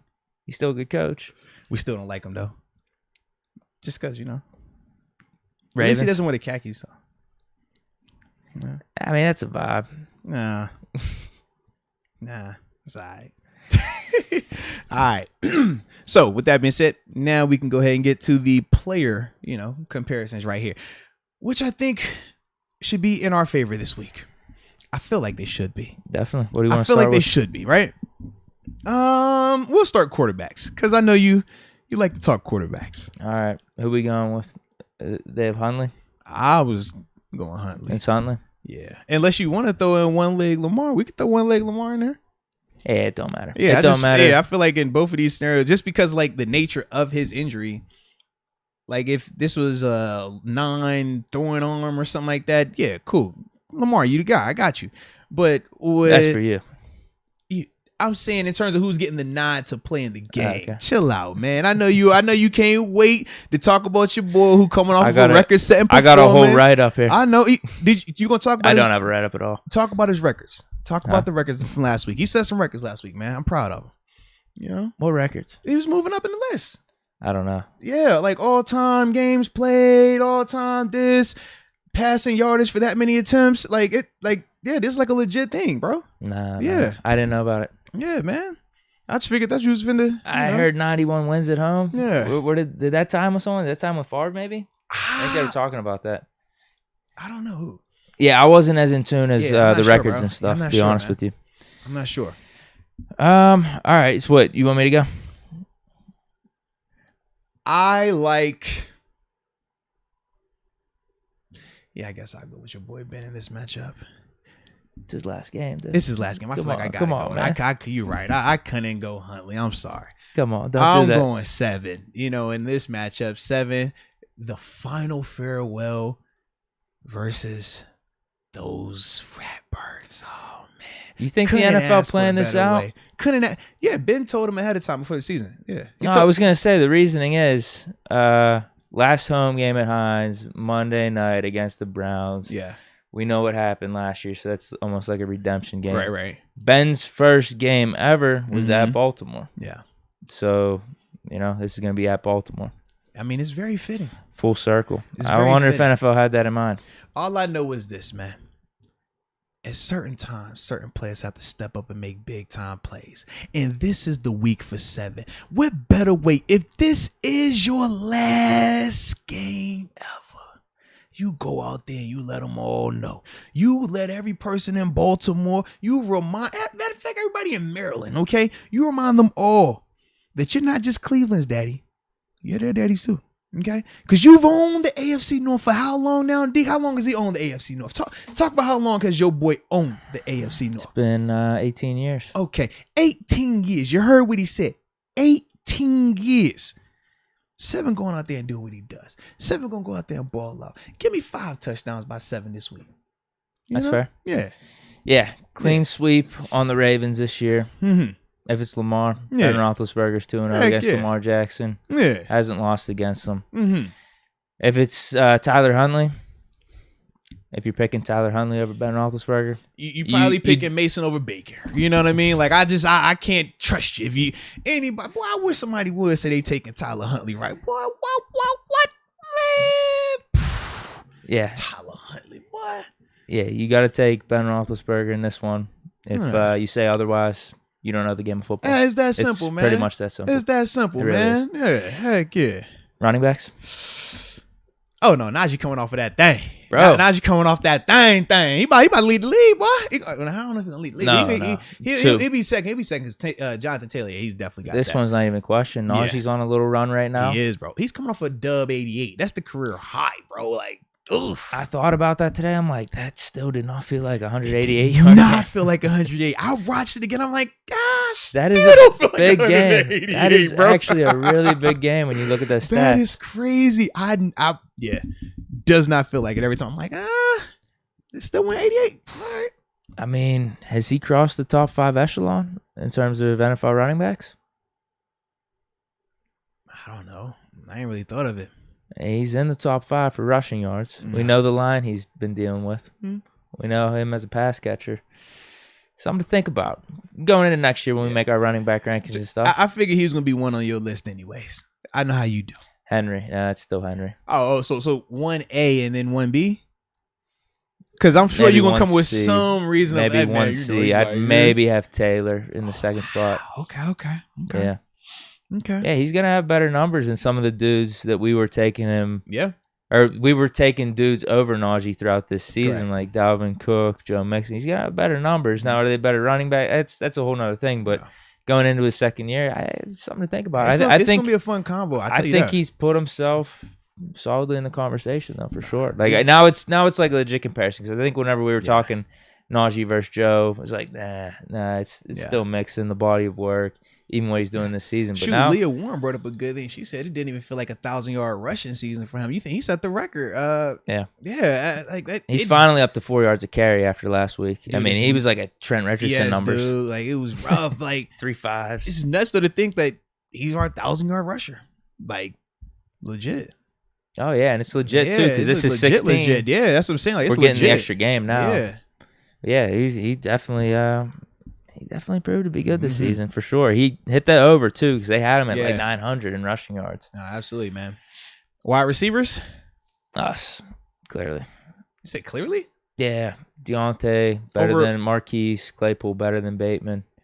Who's better than Sammy Watkins? I maybe give the edge to Watkins. Yeah, I would, but then what are we talking? Devin Duvernay? No, we have the top two guys. I mean, that counts for something. I don't think it's that clear though. Yeah, to me it is. I'm going with them. I like really. I do, bro. You like Bateman, huh? I like the receivers better. Yeah.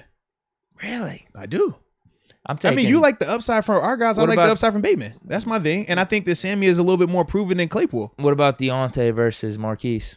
I like Deontay better, but I don't think it's like I don't think it's this like drawn out. Like Deontay is a level 10 and Hollywood is a level 5. I don't think it's that. Like I think Deontay is a better player, but I don't think it's like drastic. Yeah. And for me, I think Sammy has done more career wise than Claypool has. Like Claypool, we're still on the. We think, we hope, we're projecting. We still had our complaints. Like he's playing well this season. He's had moments, but at the same time, we still don't feel like Claypool is who we want him to be right now. That's all I'm saying. I mean, if you're telling me Sammy Watkins in his first 2 or 3 seasons with Buffalo, then yeah, but no, I think he's dropped off though. He's got to have a good system. I think I'm taking Claypool over Watkins and Bateman. So let's just who are you saying they're number 2? You're saying Bateman number 2? I just have ours, our 1 and 2 over there, 1 and 2, no matter what. Okay, fair enough. And then, I guess you could give them their depth. I mean, we don't use James Washington, so that's kind of irrelevant. Because to me, like when you ask who do I look as their top 3 guys, I think Bateman is going to be the best out of all of them. But Bateman just got back into the lineup. Like he hasn't been there all season. You know what I mean?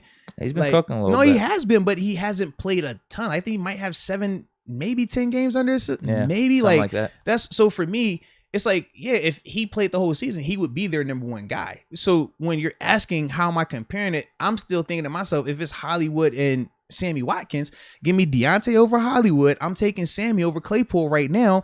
And I don't think we have anything close to an answer for Bateman. That's all I'm saying. And then if we throw in Duvernay, who still has had some moments for them as well, like, you see, well, we keep going down. I'm like, we don't have all that. I'm taking Bateman over Watkins. I guess that's right, and that's the difference. Too. Yeah, that's the difference. Yeah. So you take Bateman. Hold on. You said you're taking Bateman over Watkins. Yeah. Why, dude? He's kind of no. I'm saying though, you're like Bateman's their number 2. So you look at Bateman as their number 2. He probably has the higher upside to be number 1 down the line, but Marquise is their 1. So then, if Watkins is the 3 for them. We still have the top 2, though. But we don't have anything close to Sammy Watkins as our 3. Yeah, but I'll take having our top 2 over them beating us on the 3rd. You get what I mean? Like, even if they beat us on 3 and 4, I think having the top 2 is a little more important. Unless their depth guys were, like, that good. I just don't think they're that good. Sammy Watkins is a 1,000-yard receiver. He is that good. Our 3rd receiver is Ray McLeod right now. Are you serious? Honestly, Ray's numbers might be better than Watkins this year. That's cool. They might be. That's cool. He's not a better player, though. He's not a better receiver. That's cool, though. I'm not disagreeing with you on that. Like the whole numbers thing, I get it, but we got to bring context into that as well. That's all. You could take Watkins over McLeod, but like I said, I mean, for me, it's the main thing's the top 2. Yeah. I mean, Deontay and Claypool over Marquise and Bateman. That's my main argument for it. We can agree to disagree then. Okay. Tight end. We got... Oh, it's them. I mean, come on. Yeah, I was about to say, I'm definitely going with them there. Yeah. Down the line. Here you go. Nah. Mark Andrews. Offensive line. Can we get last week's performance? Who was on our injury report again? Huh? Who was on our injury report again? Dan Moore? Is that who you're talking about? Trey Turner. What's my interior part of my offensive line looking like this week? Well, Trey Turner, he's DMP. I ain't gonna probably lie. more veterans rest, right? So he'll be this back. is my dilemma. Is Al worse or better than Dan Moore this season? I haven't seen enough of Al. Probably slightly better. Like I personally like Zeitler and Ben Cleveland. That's the one though. But obviously, I probably like those guys a little.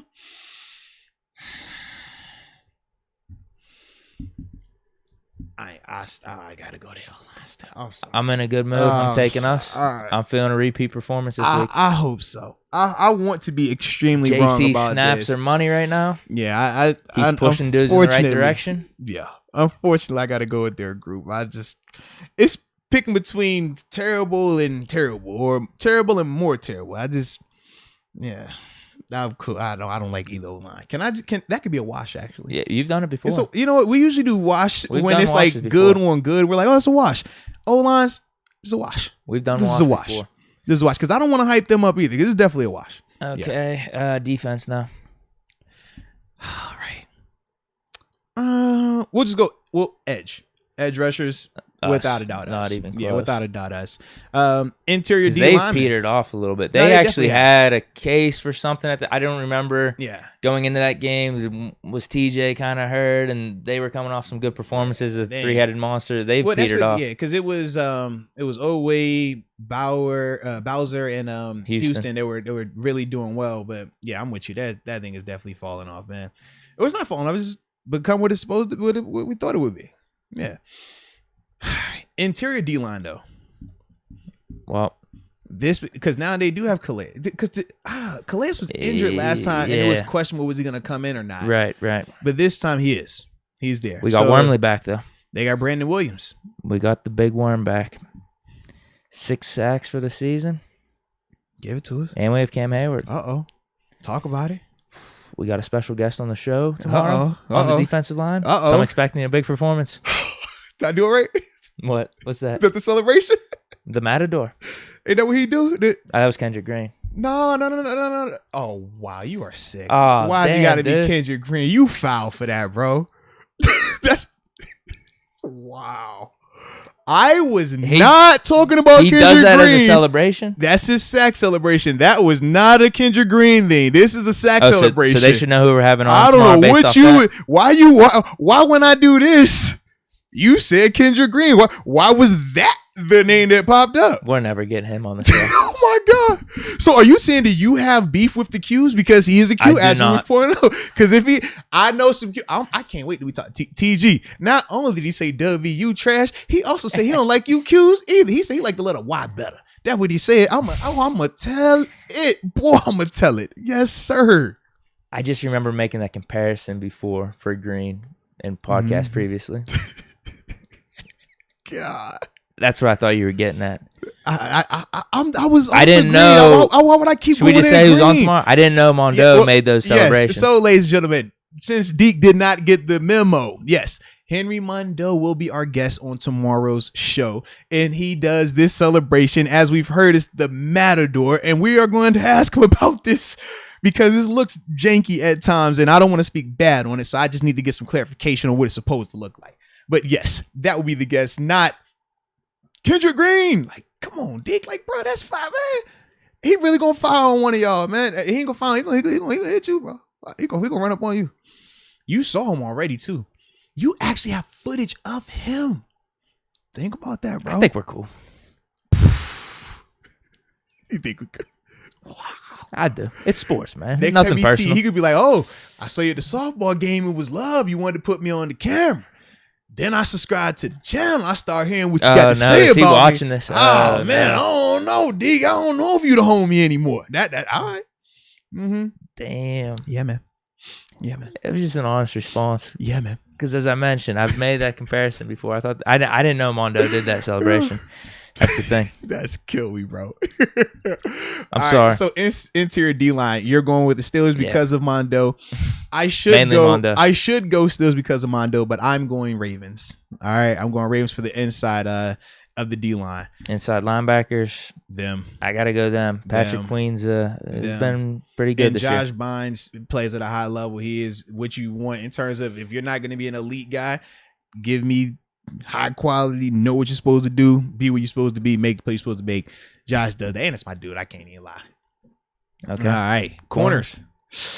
I gotta go us. Oh no, we're hot right now. And they're banged up. Joe Haden. No Joe Haden. I don't care. We got Witherspoon. I just love how you go there with it. Compared to who they had. Like if they had Peters or Humphrey, sure, but they don't have anyone. I mean, Averett, he's questionable right now. Yeah. And I think Jimmy Smith wasn't he quite, he was banged up last week as well.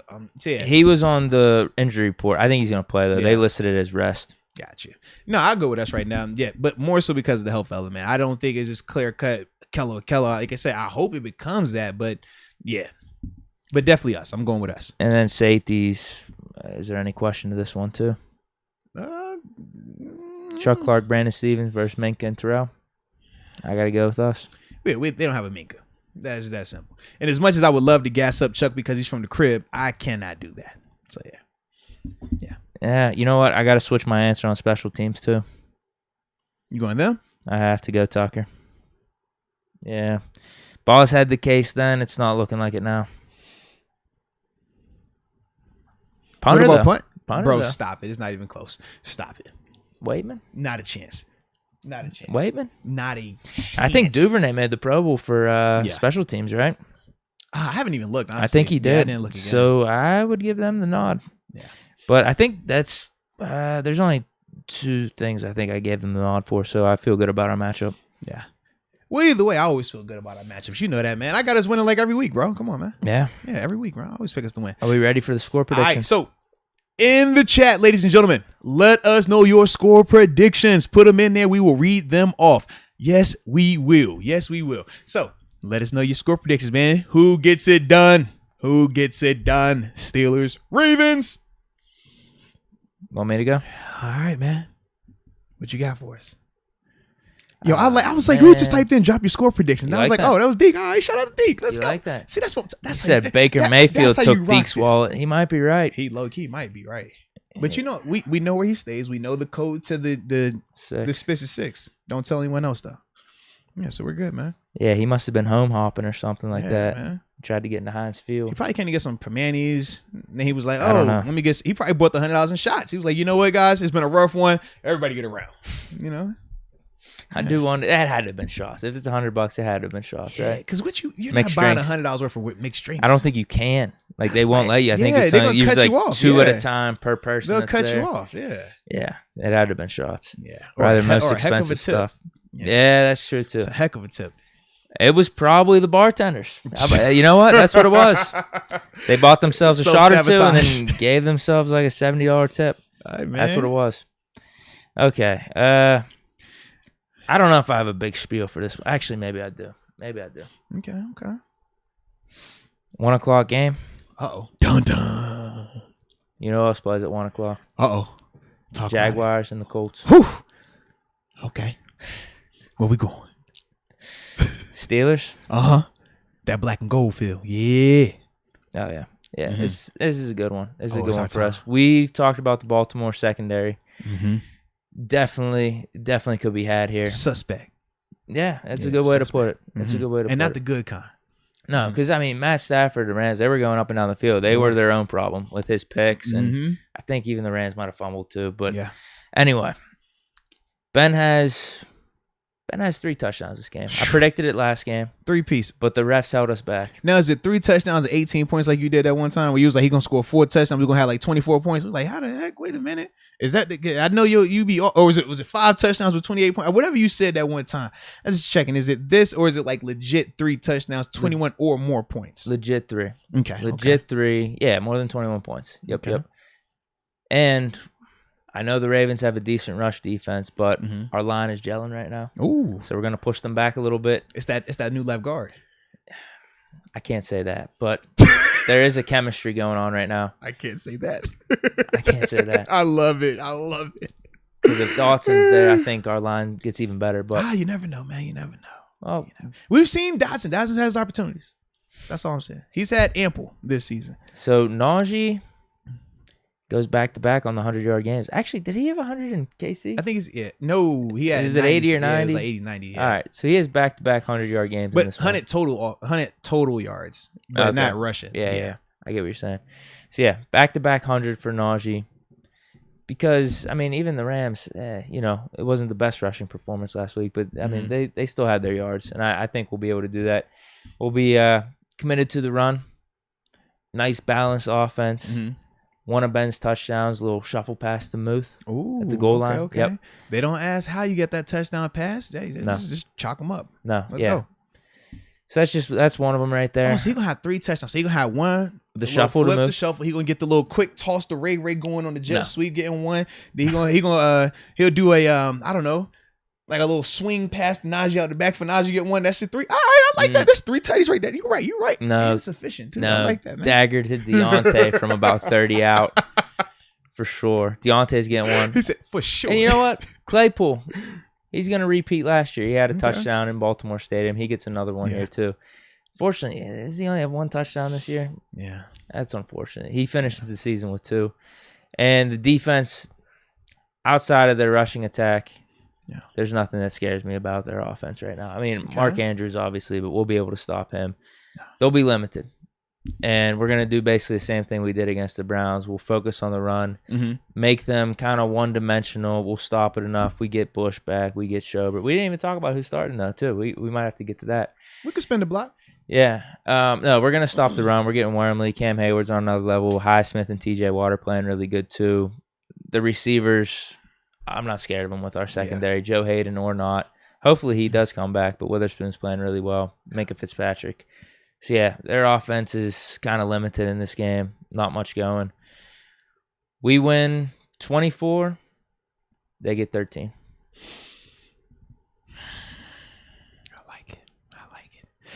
I thought he was going to go 27. Oh, I forgot this, too. What you got, man? Talk the about other 1 o'clock game. Mm-hmm. Jacksonville wins. Oh. This is the second score prediction. I have 2 score predictions. Oh, okay. Jacksonville wins 21-20. Nobody. Trevor Lawrence, walk-off touchdown. Okay. 5 seconds left from the 40-yard line. Okay. To Marvin Jones. Okay. I like it. I definitely want that to happen as well. I hope so. All right. First off, we got Juan Cardenas. He says Steelers 100-0. Make sure we had to shout that out. I appreciate you, Juan. Yes, indeed. We got Brian Zimolek. Pronounce that right. 21-17. I believe he's going with the Steelers. Khalil Simpson, 35-13 Steelers. Earthchild 04. Steelers win 28-12. Dwayne DeConte, 17-10 Steelers. James Chamberlain, Ravens, 20-17. Okay. Toy Anvil of Crumb. Toy Anvil of Crumb. All right. He says 27-24 Steelers in overtime. Okay. Charles Comer, Pittsburgh 16, Ravens 10. Joshua M, 13-7 Steelers. Okay. So I think it's only 1 so far that had the Steelers taking an L, which I like it. Unpopular opinions thinking, is there going to be a throw touchdown to Ben? How epic would that be? Or does he rush for a TD in his final game? Man, QB sneak at the 1. I could see that too. Yeah, 3 total touchdowns. It could be, instead of the shuffle to Muth, it could be the QB sneak. Okay. All right, moment of truth. Here we go, Moatsy. How we feeling? Oh, no. Nah, this is an easy one for me, man. Last ride, last game for Ben. Home, or not home, but last regular season game. This is when he got to win. Period. Like, you got to win the walk-off. You got to win the last go. If this last regular season is the last time we're going to see you in that jersey, because we obviously don't know what Jacksonville is going to do or not going to do. But if this is the last time we're going to see him in this jersey, it has to be a win.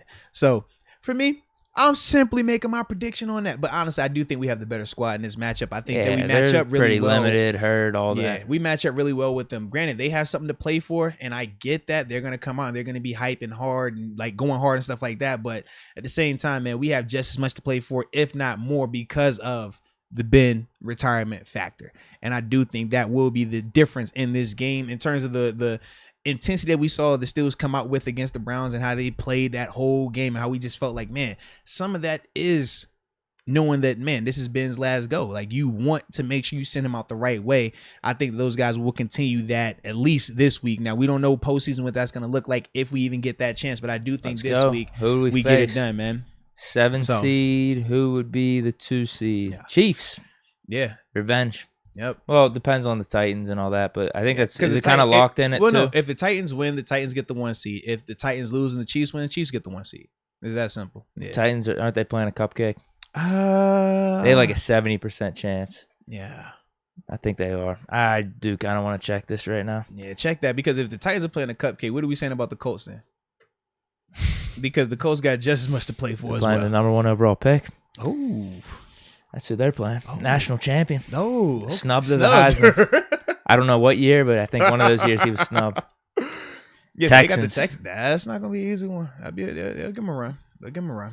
I don't know how the Titans are the 1 seed. It's unbelievable to me.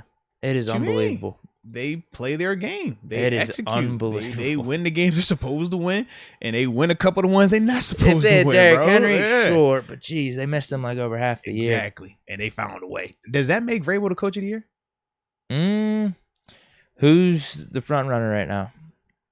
Who's getting the most buzz? I mean, Belichick's probably like in there. Belichick, but I feel like Vrabel has to be in there. Vrabel, You're talking about getting the 1 seed with no Henry? Like, I would say him, actually. Yeah. I mean, Cliff's probably in it too, right? They fell off a little bit, though. I would say McVay, not the same. Buffalo, not the same. Dude over with Philly. Playoffs. Yeah. Everyone wrote him off. No, you could. Maybe Philly. Sirianni. You could. Everyone wrote him off. We get them in the playoffs. That's no small task. Yeah. Everyone's making fun of him. His odd tactics in the offseason on how to build a team. Yeah. It worked. I guess that's what you call it. They're in the playoffs, man. They're in the playoffs. I think it is Vrabel. I would give it to Vrabel. Yeah. I think Vrabel as well. What you think, Bengals LaFleur? Coach maybe, huh? Oh, yeah. Or LaFleur, you're right. Yeah. You bring up a good point because, Bengals.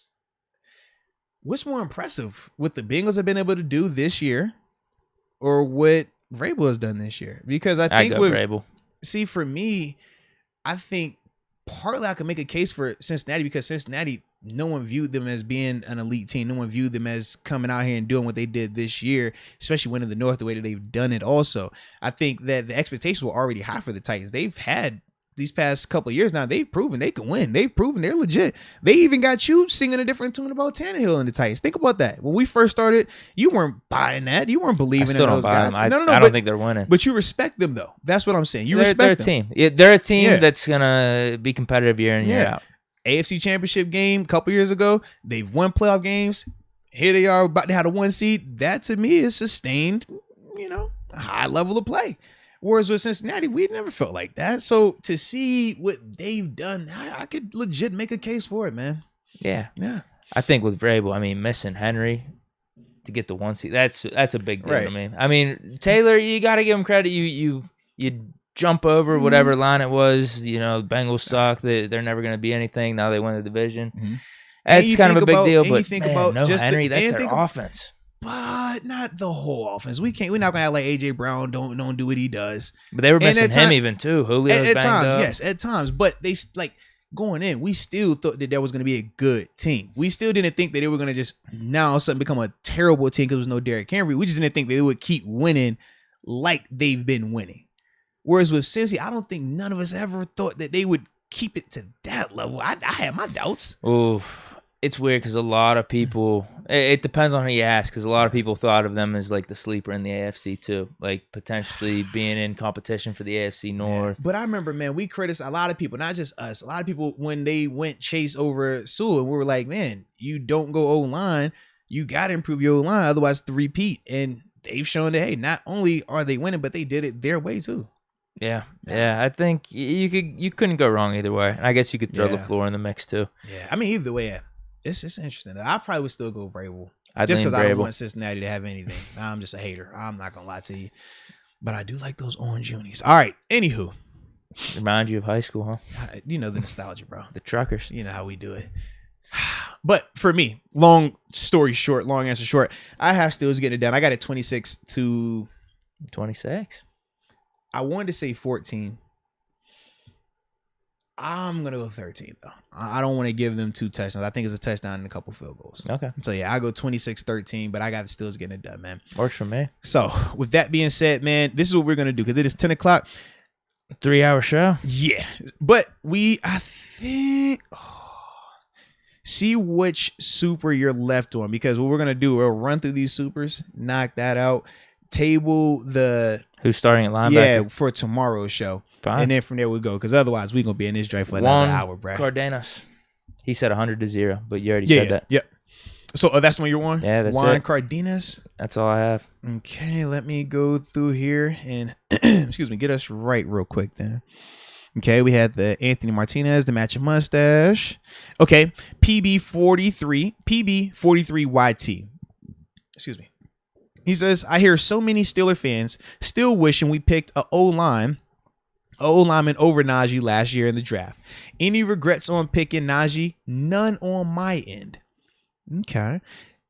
I mean, we say that right now off of the performance that he just had, but I do understand why why they had continued to say that, because we talked about how even during this year, like, Najee is playing out of his mind, but it doesn't matter at times because the O-line just wasn't helping at all. Yeah. And that's the part where I understand that. Like, it's never a Najee as a player. It's just more so when you're talking big picture, building your roster teams, which has more impact. I think that was, why people are still kind of caught up on that.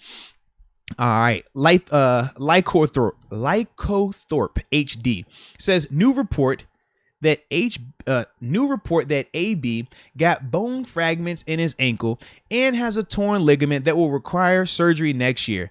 Does he have a case this time around? Hey, man, if you did that and you jump in, you played in the game, right? Was he not playing in the game? I believe he had 3 catches, 24 yards, and you do jumping jacks going out the end of the end zone. You tell me if it was that bad. That's all I'm going to say. Okay. Sean S., though. He's definitely playing in the NFL now. Sean S. Free agency wish. Cornerback Carlton Davis or Stephon Gilmore. Hey, going back for your boy.